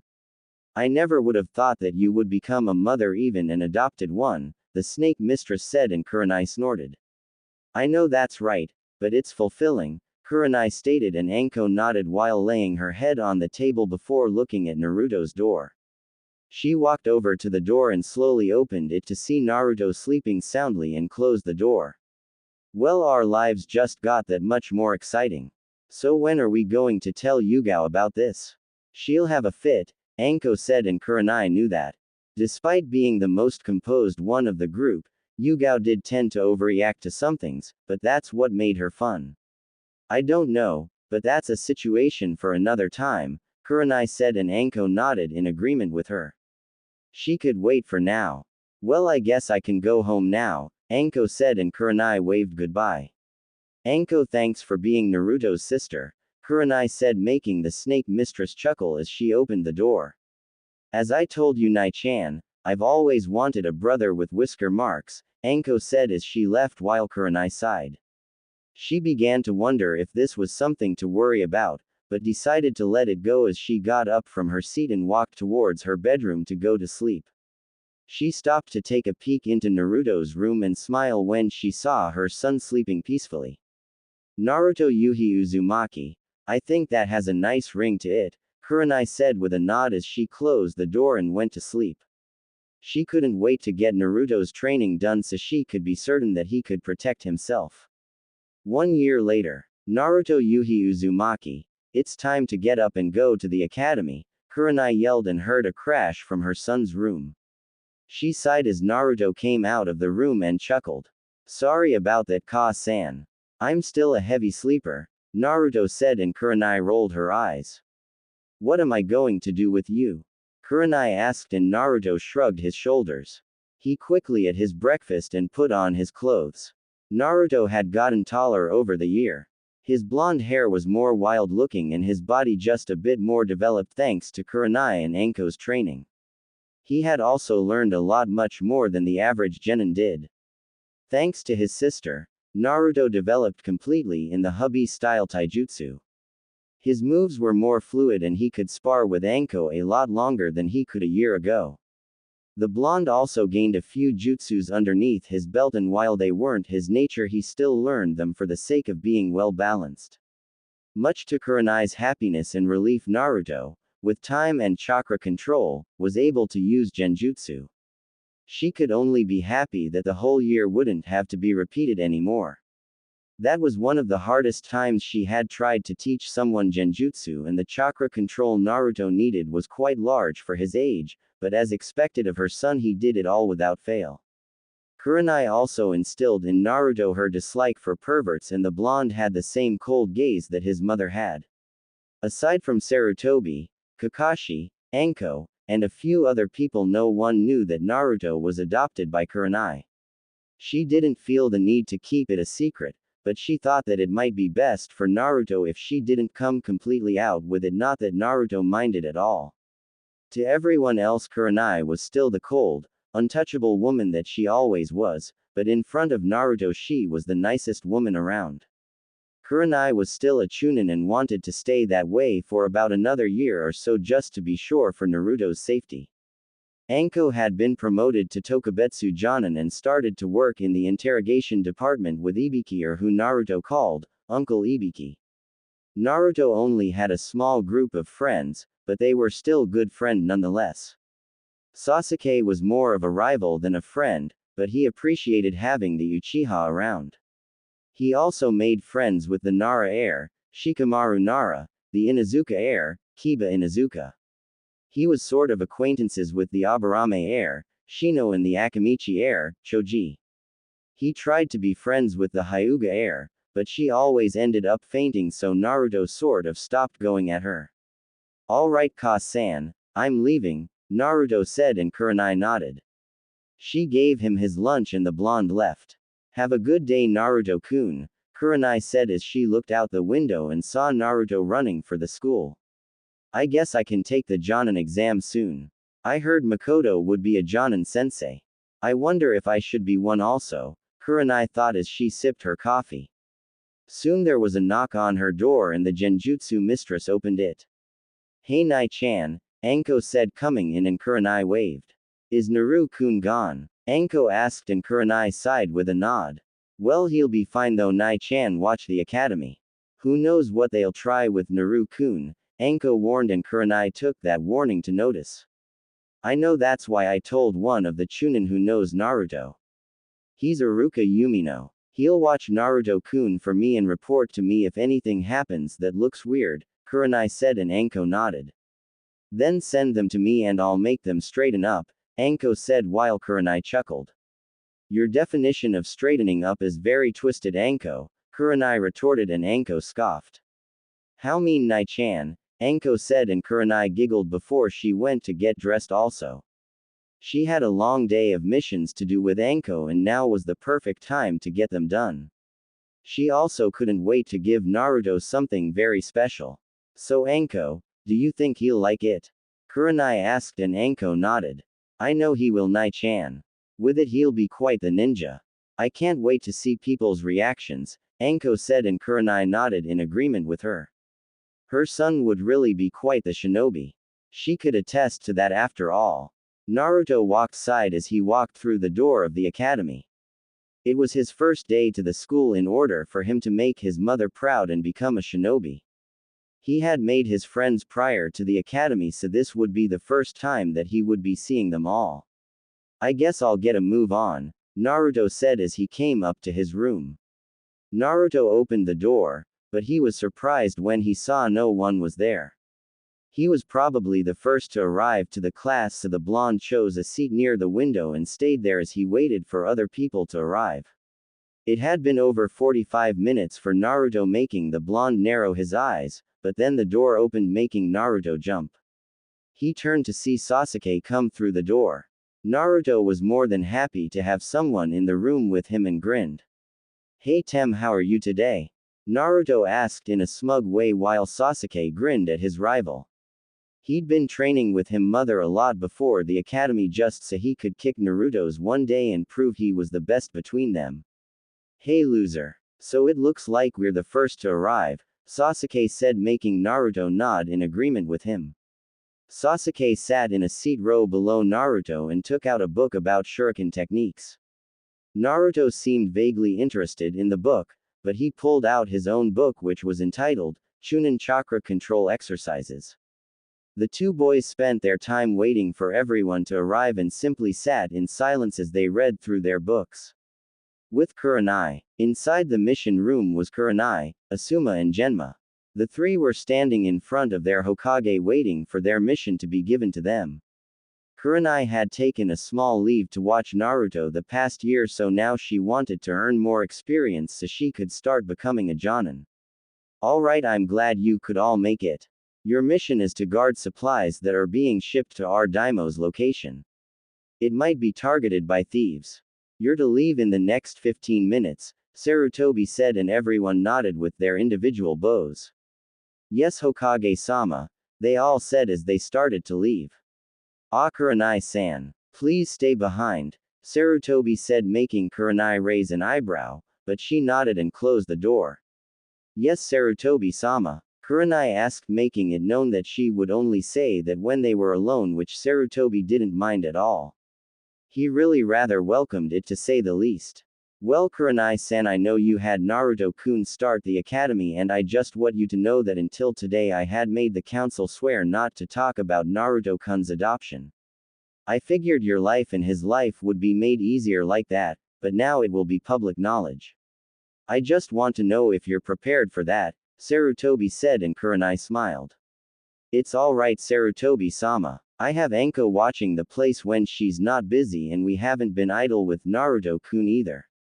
Granted, he's only about genin level at the moment, he can still be quite the shinobi when he wants to. I know he can. He's my son after all," Kurenai said as she knew that Sarutobi had stopped the spread of rumors about her and Naruto, and while she was grateful for it, she didn't really think it was necessary. She knew it would be public knowledge about this time and most people would be surprised, but that was alright, she figured. "Well, if that's all, Hokage-sama, I'm gonna go," Kurenai said, and Sarutobi nodded with smile on his face as he saw Kurenai leave. Back at the academy. "Okay, I am happy to see some new faces in the room. I know we will have a good year as we prepare you for your first step to becoming shinobi," Iruka said, making all the kids smile and slightly cheer. It had been a while, but Naruto and Sasuke had seen everyone else come in and calmly waited for the teachers. Seeing most of his friends, Naruto gestured for them over to his seat, which came to be Shikamaru sitting next to Naruto while Kiba was next to Shikamaru. Above Naruto was Shino, Choji, and Hinata. Right below the blonde was Sasuke, and a new face that the blonde had never seen before, which was Ino Yamanaka. Right next to her was a pink-haired girl who was seethed at the Yamanaka heir for some odd reason, to which made Sasuke sigh. "Hey Sasuke, what's up with those two?" Naruto asked, and Sasuke rolled his eyes while glaring at the two girls in question. "Who knows? I'm trying to ignore them at the moment," the Uchiha said, and Naruto chuckled at him for sounding like that. He wondered if those girls had a small infatuation with Sasuke, but then he turned back to the front to listen to Iruka speak. "Now then, before we begin the lesson, let's tell everyone our names," Iruka said, making everyone nod as the first person stood to their feet and announced their name. "I'm Kaoru Yukio," the small girl said, making Iruka nod. This happened to everyone as it slowly came down through the list of academy students. It slowly got through to the group in the corner while Iruka told everyone to begin. I'm Hinata Hyuga. Nice tea to meet everyone," she said with a bow and sat down. Next to her was Shino as he stood to his feet. I'm Shino Aburame. Please treat me well, Shino said and sat down. I'm Choji Akamichi. It's great to be here, Choji said, rubbing his head as he sat back down while munching on some chips which he passed to Naruto, Kiba and Shikamaru a few times. I'm Kiba Inuzuka and I'm gonna be the best in this class, Kiba said while the little dog on his head, Akamaru, yipped in agreement. Next was Shikamaru, who lazily looked up from his desk. I'm Shikamaru Nara. This is such a drag, but since I'm here I guess I'll just deal with it, Shikamaru said before closing his eyes for a bit. Naruto chuckled at his friend and shook his head. As expected of the Naras. Great geniuses, but terribly lazy. It also dawned on Naruto that all Nara had some type of hot-headed woman. It must have been a Nara preference, Naruto figured. Realizing it was his turn, the blonde sighed and stood to his feet. He saw most of the kids glaring at him, but Naruto knew why. He knew that parents told their children to stay away from him since he was a bad influence, but it was amazing that all the clan heirs found no problem with, and neither did their parents. He wondered why that was, but he could think it over later. I'm Naruto Yuhi Uzumaki. I hope to learn a lot from all of you, Dadbeo, Naruto said, making most of the children widen their eyes. Yuhi. By any chance are you related to the famous Genjutsu mistress, Kurenai Yuhi-sama? A girl said, and Naruto nodded his head. Yeah, I'm her son, Naruto said, making the entire CL. Except for those who knew Naruto gasp out loud. Wait a minute. You're blonde and she isn't. You have blue eyes and hers are red. Plus the last part of your name. She's not an Uzumaki. Why don't you stop lying? One of the boys said while the other children nodded. Naruto rolled his eyes while the others came to his aid. It's true. We've heard Kurenai call him her son and he called her Ka-san. You guys should get your facts straight before you accuse someone, Shikamaru said while Naruto shrugged his shoulders. I said what I wanted to. That's all, Naruto said, sitting down while Iruka rubbed his temples and told for the next person to announce their name. I'm Sakura Haruno. Nice to meet everyone, she said, smiling, and next to her was Ino. I'm Ino Yamanaka. Hello, she said with her quick introduction and sat back down. Next was the person who made most of the girls giggle and smile. I'm Sasuke Uchiha, the brunette said simply and sat down. He just wanted to get things over with, so he didn't bother with the pleasant greeting. Iruka nodded with the last person announcing his name and smiled. Alright, now that we have all announced ourselves, we will start learning about the history of the village, Iruka said, effectively making all the students groan while Iruka chuckled before he started writing on the board. It was a long time, but the bell rang and Iruka stopped talking. Alright everyone. We will now have lunch, and after that I will be teaching you what a kunai and shuriken is, then we will try a little target practice, Iruka said, and everyone nodded while getting up from their seats. Naruto had left the room and out into the yard. He sat on a simple bench and leaned back. He had never been so bored in his life with that little lecture. Sure, history was important, but damn, it could be boring. The blonde sighed one more time and pulled out his lunch, which consisted of some rice balls, chicken and some cooked rice. Thank you for the food, Ka-san, Naruto said, and started eating his mother's cooking, which was always good to him.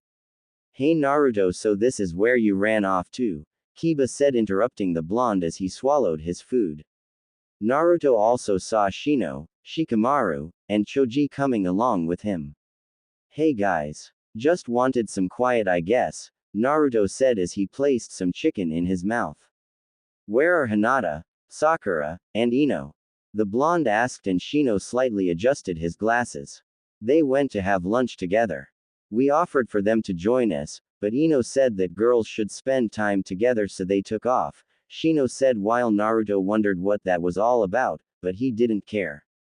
By then he noticed Kiba looking around.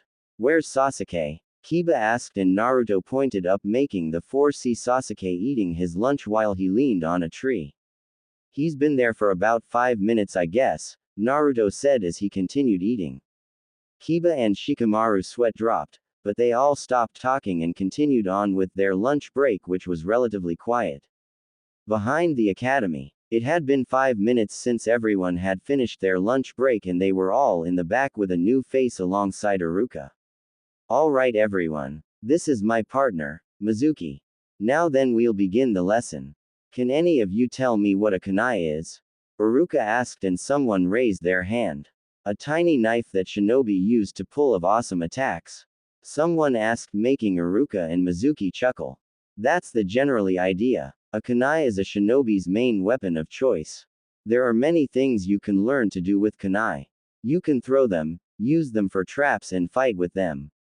The possibilities for kunai are endless. Now then, we will practice throwing them. Who would like to go first?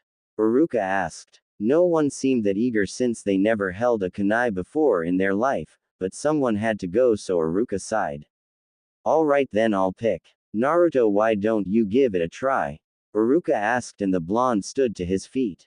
Sasuke paid special attention to this one as a small grin appeared on his face. Aruka gave Naruto the kunai and pointed towards a target. Naruto nodded, but also didn't miss the small glare he was getting from Mizuki. It made Naruto sigh that even the teachers hated him. Hit the target as best you can, Naruto, Aruka told him. Naruto nodded and mentally thanked Anko for teaching him about kunai and what you could do with them. Of course she taught him to be creative with them also, which earned her a small smack on the head from Kurenai at the time. Naruto threw the kunai at the dummy target and it amazed Aruka and even Mizuki that the blonde had such a good execution. The kunai embedded itself in the exact center of the target while Naruto smiled. How is that, Aruka-sensei? Naruto asked and Aruka nodded. Everyone widened their eyes at Naruto's accomplishment as the blonde sat back down. Kiba leaned next to him and whispered. Where do you learn to do that?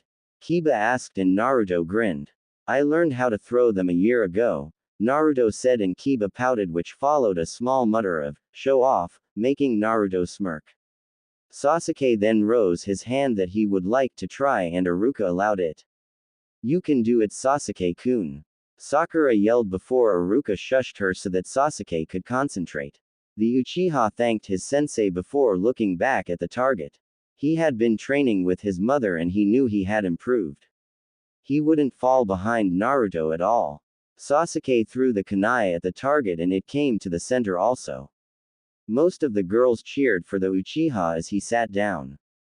The entire period went on like this as Sasuke and Naruto tried to one-up each in just about everything. They were rather amusing to watch for everyone else. Before anyone knew it, the day at the academy was over for everyone, with Mizuki asking one last question. So does everyone know what today is? Mizuki asked and all the students raised their eyebrows before someone stood to their feet. It's the festival day, right? When the Yondaime took down the Kyuubi and saved the village, one of the kids said, making Naruto narrow his eyes. He had known about Kyuubi as when he asked Kurenai and Anko had told him the entire thing. Naruto had been quite depressed that last year, but Kurenai kept telling him that he was nothing like Kyuubi and that he would always be her son, so Naruto eventually got out of it. Today was his birthday and while no one really appreciated it, there was something good about it. That's right. So enjoy the festival for all it's worth, Mizuki said as he left laughing, but Aruka could hear the disdain in that talk. He sighed and rubbed his head. He'd have to have a talk with Mizuki when he had the chance. Well, on that note, CL is over, everyone. Enjoy the festival and someone's birthday, Aruka said, making all the kids nod as they ran out the door as they couldn't wait to wear their kimonos and go to the festival. Meanwhile, Naruto got up to his feet and turned to Kiba. Hey guys, wanna get something to eat? Naruto asked, but Kiba shook his head. Sorry Naruto, I've got practice today, Kiba said as he walked out. Everyone followed him, leaving Naruto in the room. The blonde sighed and rubbed the back of his head. Yeah, I was going home anyway, Naruto said to himself as he walked out the room. As he exited the door, Naruto saw Aruka behind the doorway smiling at him. Hey Naruto, are you going home? Aruka asked and Naruto nodded. He gave a small sigh, but Aruka continued to smile. Hey, why don't I treat you to some ramen? I'd like to get to know some of my students, Iruka said mainly because he was afraid of Naruto getting attacked on his way home while Kurenai was gone, but the blonde didn't seem to pick up on that. Alright Iruka-sensei, I guess we can go, Naruto said as the two walked towards Ichiraku Ramen, Naruto's #1 spot to eat other than what his mother cooked. It was obvious to the two that they were being glared at, mostly Naruto, more than usual. It was a lot more anger-filled than before, but Naruto knew why. Trying to change the mood in the air, Iruka decided to speak. So Naruto, how are you so good with a kunai?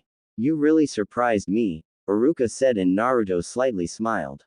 Ka-san taught me. She and Anko Ne have been training me for a year now, so I know a bit, Naruto said, and Iruka widened his eyes. He didn't know that Naruto was being trained by Anko or Kurenai. He did know that Kurenai adopted Naruto, but didn't think she would train him. No wonder he hit the target with that kunai so easily. Wow, well, I can't slack off on you. Sasuke's getting trained by his mother and you're getting trained by your mother. I must say that you're amazing, Iruka said, and Naruto thanked him. After walking for a bit longer, the two came up to the shop and settled inside. Hey Tuki Oji-san, can you get me some ramen? Naruto asked, and the old man behind the counter smiled at his favorite customer. Sure kid, whatever you want today I'll make it for ya, Tuki said, making the blonde's face light up like a small light. Iruka chuckled at him as Tuki brought them 3 bowls of ramen. 2 for Naruto and 1 for Iruka. Eat up, he said, and the two dug in. Naruto instantly slurped up his noodles since he could never do it if his mother was with him. Heck, she wasn't afraid to hit him on the head for slurping his food.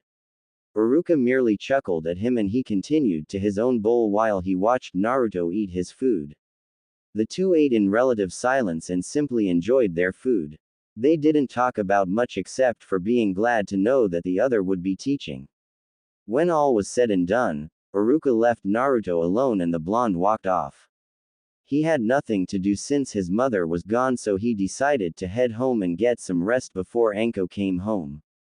The walk was sort of short, for Naruto walked up the stairs and came up to his mother's apartment. He had been given a key and the blonde was about to open the door, but then he felt a hand wrap over his shoulder. Hey Ototo, how are you doing? Anko asked, surprising him. Hey Anko Ne. I was just finished with my first day at the academy, so I thought I'd get some rest before practicing, Naruto said, and Anko grinned like she always did. Well, sorry, but you're practicing now with Ne-chan. You can rest all day, but training is forever, Anko said as she dragged Naruto away. The blonde sighed as he couldn't go home, but he knew Anko was right. What he didn't know was that he saw Anko wipe her brow as she took him to the training field. Training field. Anko plopped Naruto on the ground and grinned while the blonde rubbed his head. Anko Ne, don't you have anything to do with Ibiki Oji? Naruto asked, and Anko's smirk only widened. He's not in today, so I'm got the day off. Unless you don't want to learn a new jutsu from your Oni-chan, Anko said, and immediately Naruto shot up and grabbed Anko into a hug. Anko-chan, have I told you how much I love you, Dadbeo? Naruto said, and Anko rolled her eyes while she ruffled the blonde's hair. She could always get his attention with something like this any time of the day. Alright Naruto, I'll show you a new just you and we'll work on it into the night, alright? Anko asked, and Naruto smiled with a nod. He could hardly wait for it. Alright, I know Nai-chan attempted to teach you the Bunshin technique, right? Anko asked, and Naruto nodded. He had tried it before, but not matter how fine-tuned his chakra control was, he just couldn't deal with that jutsu.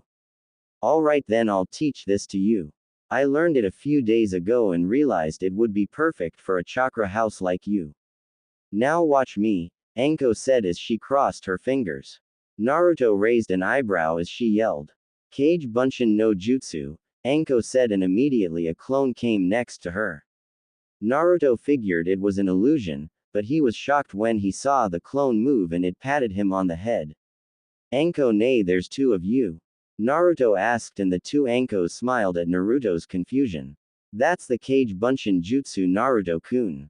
This is a step above the original. It can move, talk, fight, and do all the things that you can do. Obviously, they require a lot more chakra, but for someone like you, they are the perfect jutsu, Anko said, and Naruto's eyes gleamed.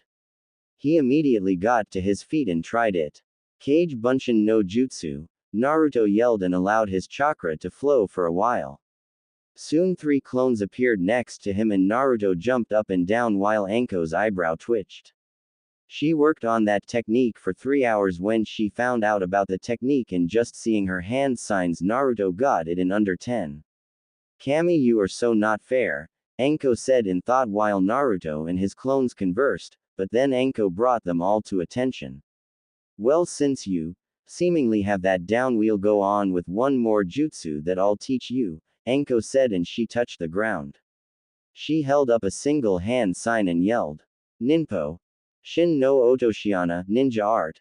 Pitfall of death, Anko yelled as the ground in front of her split into a hole that Naruto tried to see the bottom, but he couldn't.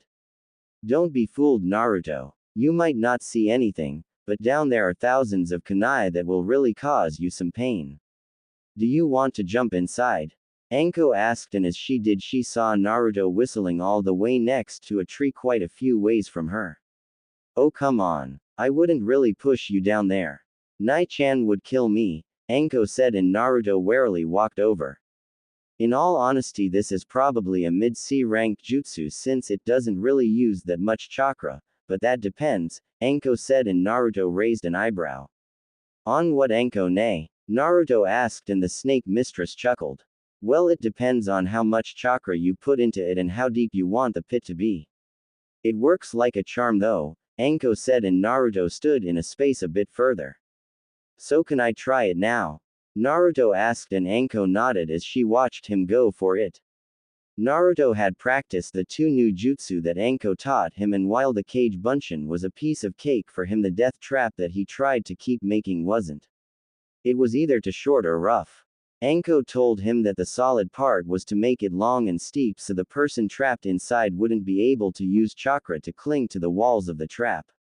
The two had stayed out in the field for at least 4 hours, and the sun was starting to go down for them while Konoha's lights went up and the small fireworks went up around the village, which made Anko smile. Anko ne? I got it. Is this steep enough and long enough? Naruto asked, and Anko looked down the hole. She whistled at it and made a Kage Bunshin and ordered it to go down the hole, which the clone refused, but Anko pushed it down there and it was quite a drop down, only for Anko to receive a painful memory filled with kunai spikes embedded in her back, which made her shiver slightly. Nice job, Naruto. That's the ideal pit. Now keep practicing it and I'll teach you the next step to it, Anko said, and Naruto nodded. By the time the blonde noticed, it was dark inside. He really didn't have anything planned for his birthday, but that was alright. Well, Naruto, shall we go home? I'm sure Nai-chan is back and wondering where you are, Anko snickered, which made Naruto nod, though he glared at her wondering what was so funny, but Anko didn't say anything as they almost left the field. Naruto suddenly stopped as he looked at the ground for a second. It seems to move for a bit as he looked down. Anko followed his eyes and saw an injured snake on the ground. Anko raised an eyebrow while Naruto gazed at it. It was probably a mild wound, but he still felt a bit of sympathy for it. Don't get too close, Naruto-kun. It's poisonous, Anko said, and Naruto chuckled. He knew she didn't mean that, but he saw the small irony in it. The snake turned to Naruto and forked its tongue at him as a warning. The blonde didn't seem intimidated by it and let out his hand, which made the snake hiss. He waved his hand left and right while the snake watched him, but Naruto could see it was still injured as it hissed to him. Anko simply continued to watch the blonde do whatever he was doing and watched as his other hand around the snake's head and gently petted it.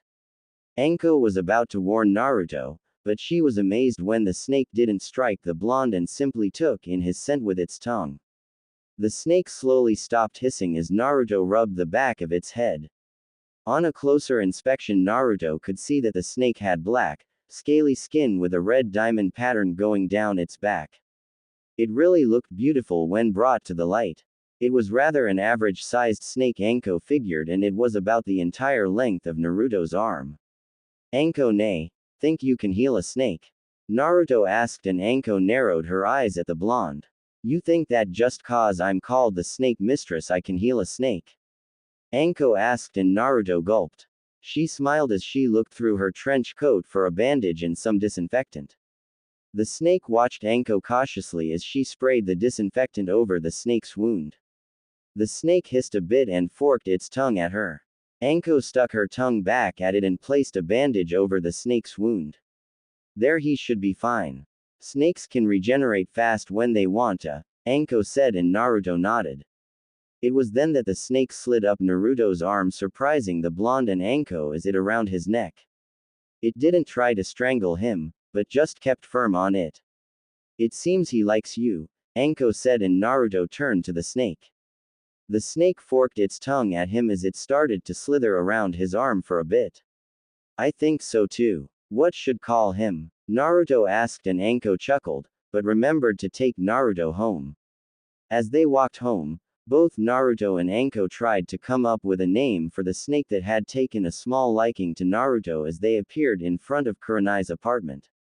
I think Kurai is a good name, Naruto said as he opened the door with his key. Anko was grinning like mad when he opened the door. It was completely dark as Naruto walked inside as Anko closed the door. Surprise and happy birthday, Naruto! People yelled, shocking Naruto, who really jumped out of his skin.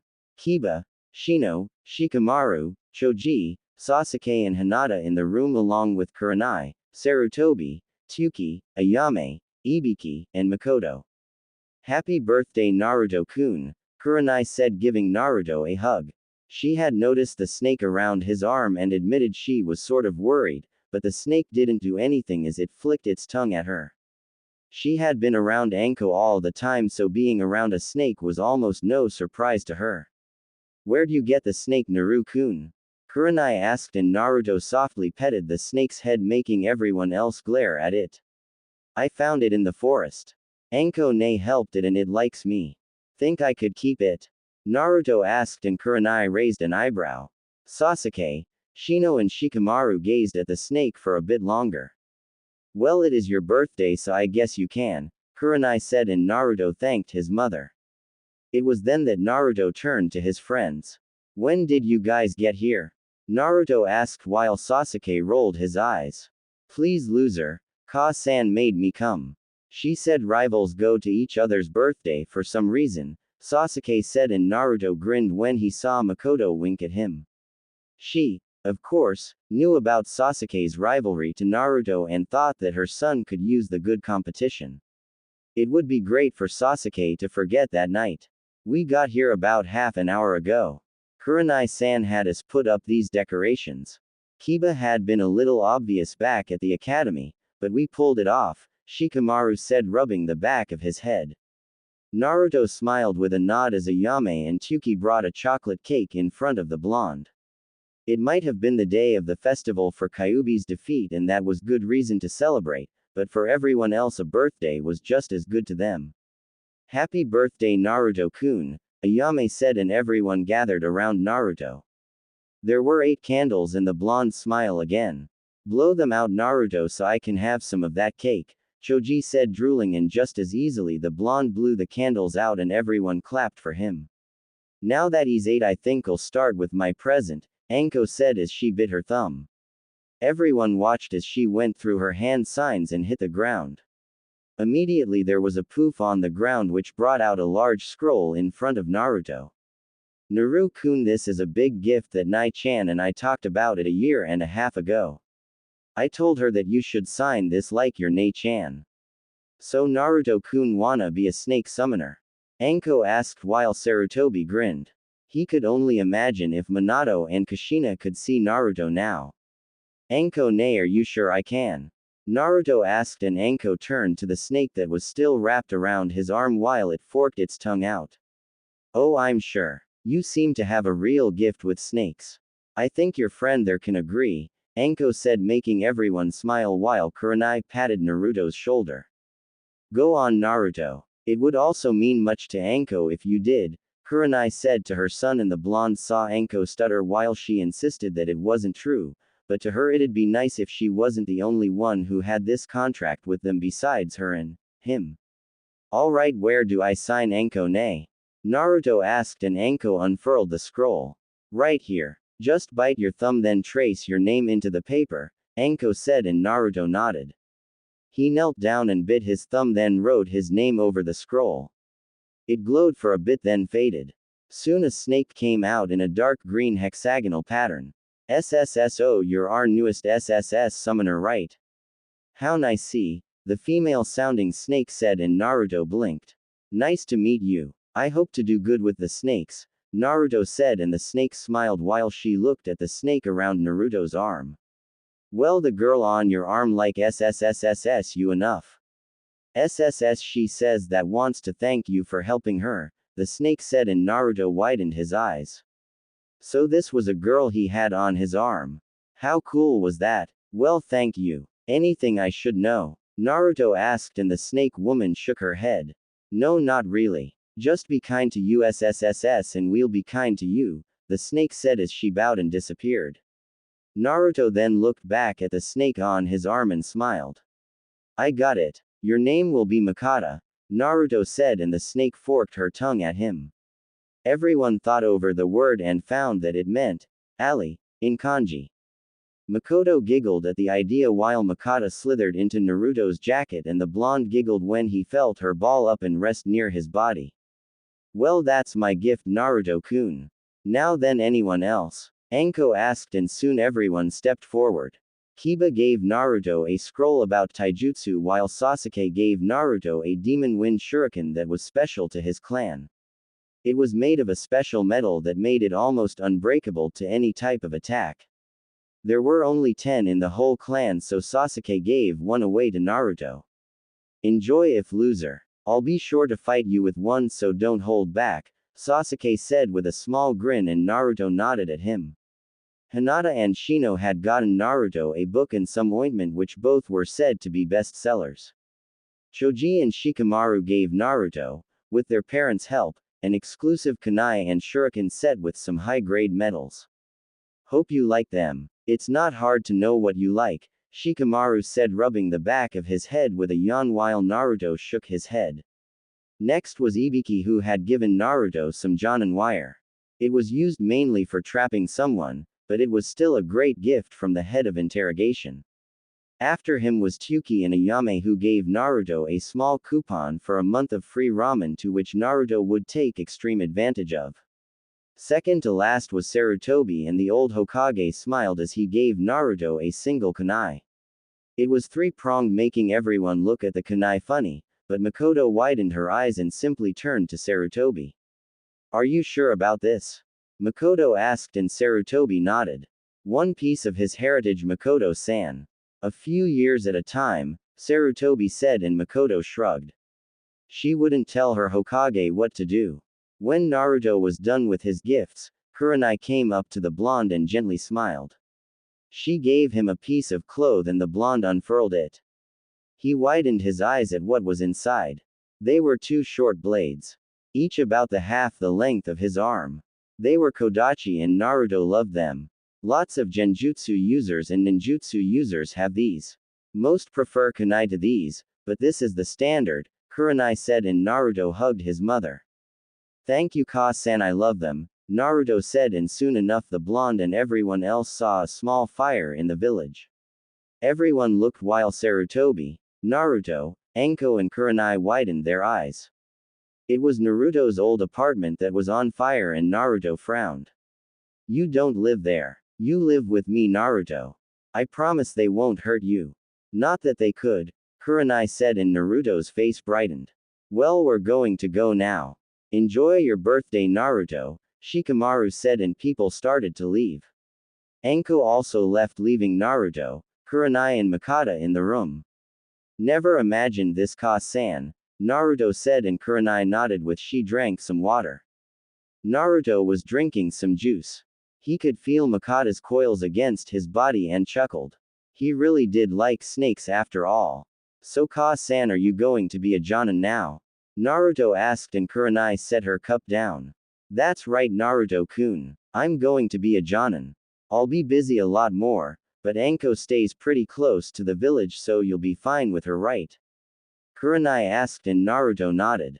That's right, Ka-san. Now then I'm going to take Makata to bed. See you tomorrow, Naruto said and Kurenai nodded. She smiled at seeing her son leave the room while she looked out the window. She gazed and saw the village in an uproar for the celebration while Kurenai's gaze turned cold. I'm gonna have to find out who did that. Even if he doesn't live there, no one does that to my son, Kurenai said in thought as she finished her drink. She turned out the lights and went to sleep also. With Naruto. Naruto sighed as he placed all his things down. He had a really good birthday. It was probably the first real one he had to himself. Naruto unzipped his jacket and watched Makata slither to the bed. She then proceeded to slither around the room like she was getting a feel for it. Naruto took his jacket and curled it into a small bed for her. Alright Makata-chan, let's go to bed, Naruto said and Makata slunk into Naruto's arms and the blonde put her in the center of the jacket. He at least knew that reptiles like Makata needed warmth, so he hoped the body heat from his jacket would be okay for her. Makata didn't seem to mind it at all and went back to sleep while Naruto closed out the light. He could only imagine his life as a genin using all the things that his friends and family gave him. He would get strong and he would protect all his loved ones. 4 years later. Naruto-kun, come on. It's time for your genin exams. If you don't do these you'll be held back for another year, Kurenai yelled and Naruto was up and about. The blonde grinned as he came through the door. He was taller than 4 years ago. Naruto had been taking the academy course for 4 years and now would be the time that he could graduate. He would be a genin and he would love it. Alright Ka-san. Hey, do you know where Makata is? Naruto asked as put on his clothes. Kurenai chuckled as she pointed to the floor. Naruto looked down as he saw Makata slither between his legs, making the blonde smile. He knelt down and watched as Makata slithered up his arm and slowly wrapped around it while forking her tongue multiple times. Naruto had trained with Makata and with Anko's training she turned Makata into quite the serpent. Makata was a lot bigger than before, but she for some reason could still fit Naruto's arm. The blonde had called Makata his familiar since he always had her around. Alright Ka-san, I guess I'll see you later. Good luck on your mission, Miss Jonin, Naruto said and Kurenai chuckled at him while she drank some coffee. Stop trying to be funny and get going. Show them something good for me, Kurenai said and Naruto nodded. He had gotten a lot stronger thanks to Anko and Kurenai. He had quite a few jutsu under his belt and he had become proficient with his kodachi. Naruto strapped his kodachi to his legs and walked out. Naruto ran for the academy and easily didn't care for the glares since he could match them with his own. The blonde had been working on his gaze and most people could agree that his was almost as cold as Kurenai's, only she had the experience to back it up. It's a good day for the academy, isn't it, Makata-chan? Naruto asked and his female snake forked her tongue out. ISSS, suppose it ISSSS, Makata said to him. Oh, did Naruto forget to mention that he could talk to snakes? It seemed to be one of the benefits to being a snake summoner. He could understand all snakes just like Anko could. It was real nice to talk with Makata like this. You really need to work on the way you use your S's, Naruto said and Makata slithered her body for her head to appear near his face. I'm SSS still learning. Give me a break, she said and Naruto chuckled as he entered the academy. He had seen everyone in the room and he took his usual seat by the window. Naruto had been tied with Sasuke for Rookie of the Year, which never could outdo the other. When it came to sparring, Sasuke and Naruto always tied. Apparently Sasuke said that Makoto was really creative with her training methods, so that's why he could keep up with Naruto. Hey Tem, Naruto said sitting down behind him like always. Sasuke grinned and turned around while giving Naruto a smug look on his face. Hey loser. I thought you weren't going to show up. Too scared to lose, Sasuke said while Naruto rolled his eyes. Not on your life, Tem, Naruto said to him and Sasuke simply smirked. Everyone was gathered around as usual, but Sakura had stayed further away since Naruto had gotten Makata. He remembered how the other students reacted to seeing Makata. It was the funniest thing he had ever seen since anything. Sasuke had personally thanked Naruto since he no longer had Sakura or Ino sitting too close to him since they were afraid of Naruto's familiar. It was like a fangirl repellent. Well, she was sometimes. Some girls thought the snake was cute and it got Naruto more attention than he wanted. Hell, he might have had some of Sasuke's fangirls and even some hidden fangirl group. Though speaking of Sasuke, the Uchiha had gotten stronger also. Naruto, even with all he had accomplished at times, still had trouble with Sasuke's strength. When Sasuke told Naruto his training menu given by his mother, the blonde flinched and wondered what kind of mother did such things to her son, but Sasuke said it was what he wanted for training. Soon Naruto's other friends came in and sat in their rows. After them was Iruka and Mizuki, who came into the room, and just like Kurenai and Anko thought, some people tried to mess with Naruto's grades, but the Iruka spotted it all and told them both, which made Anko use persuasive methods on the teachers about doing things to her little brother. Alright everyone, it has been a long trip and I'm glad that all of you made it. Now then we will conduct the genin exams. I'll call out everyone name and we'll test you on the Kawarimi, Bunshin, and Henge. Then we will hold spares and shuriken target practice. Now then the first person is, Iruka began, and everyone had their turn until it came down to the last two people. Sasuke Uchiha, come forward, Iruka said, and Sasuke turned to Naruto. Don't forget that bet, loser, Sasuke said, and Naruto narrowed his eyes with a smirk. Loser does whatever the winner wants for a month, Naruto said, and Sasuke nodded with a smirk across his face as he stood in front of Iruka. Sasuke had gotten out of his family depression with Makoto's help and Naruto's rivalry. It made him give up the revenge on his brother for what he did. Right now he didn't want to ruin his relationship with Naruto or his mother. They were really Sasuke's only way of not going to revenge. He chatted with the others, but he didn't have that strong a connection like he did with Naruto. Sasuke Kawarimi, Iruka ordered. Sasuke switched places with a chair and grinned while Iruka continued. Henge, he ordered, and Sasuke changed into a perfect Iruka with no flaw anywhere. He changed back, making Iruka smile. Alright Bunshin, Iruka said, and Sasuke created 3 good clones before dismissing them. Alright Sasuke Uchiha, a perfect score, Iruka said, and Sasuke grinned. Sasuke's fangirls screamed their congratulations for him, which included Sakura, making it extremely loud. He walked back up to his seat and grinned while he passed Naruto a note that read, "Beat that loser." Naruto grinned while Makata lowly hissed. "Hess quite arrogant, I think," she said, still hissing her S's pronunciation, "but it was alright for now." "Yeah, but you like him anyways," Naruto said, and Iruka grinned. "Last is Naruto Yuhi Uzumaki," Iruka said, and Naruto got to his feet.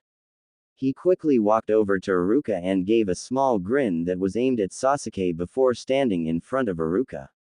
"Alright Naruto Kawarimi," Iruka said, and Naruto switched places with Sasuke, making the Uchiha and several other classmates laugh and gasp.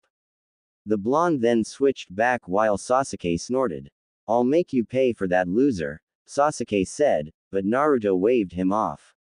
"Very good. Now Bunshin," Iruka said, and Naruto smiled. He crossed his fingers and yelled, "Kage Bunshin no Jutsu."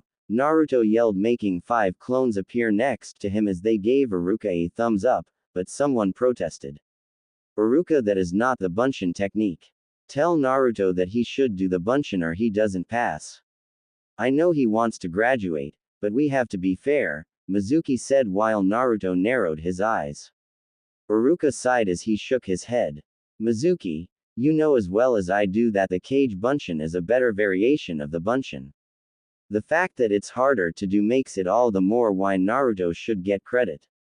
Now then, let's continue Naruto. Lastly Henge," Iruka said, and Naruto nodded. He gathered chakra and a poof came, making Iruka raise an eyebrow before he chuckled. Naruto hanged right into Ibiki in all his interrogation outfit. The resemblance was really uncanny between the two. Everyone widened their eyes while Naruto changed back.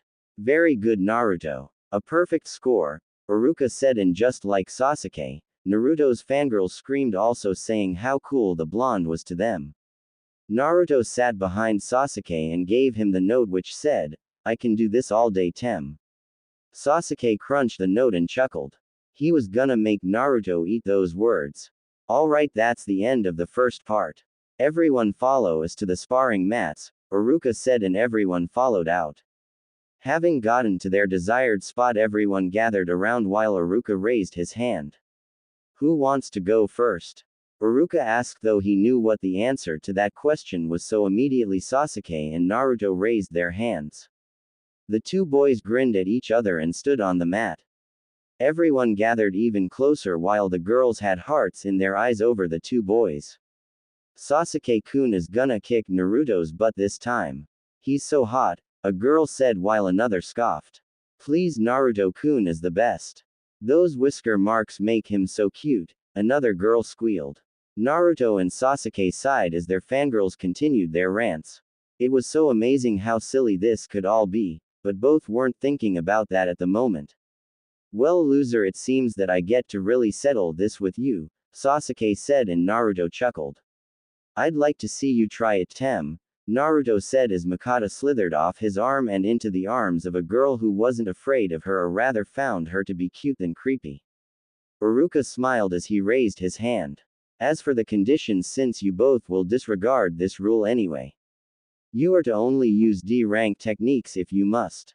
The fight will last half an hour and I'll judge the entire thing. Now then, are you both ready? Iruka asked, glancing at Sasuke. The Uchiha nodded with a smirk, and then he turned to the blonde, who nodded also. Alright then, sparring match begin. Iruka yelled as the match to determine the rookie of the year began.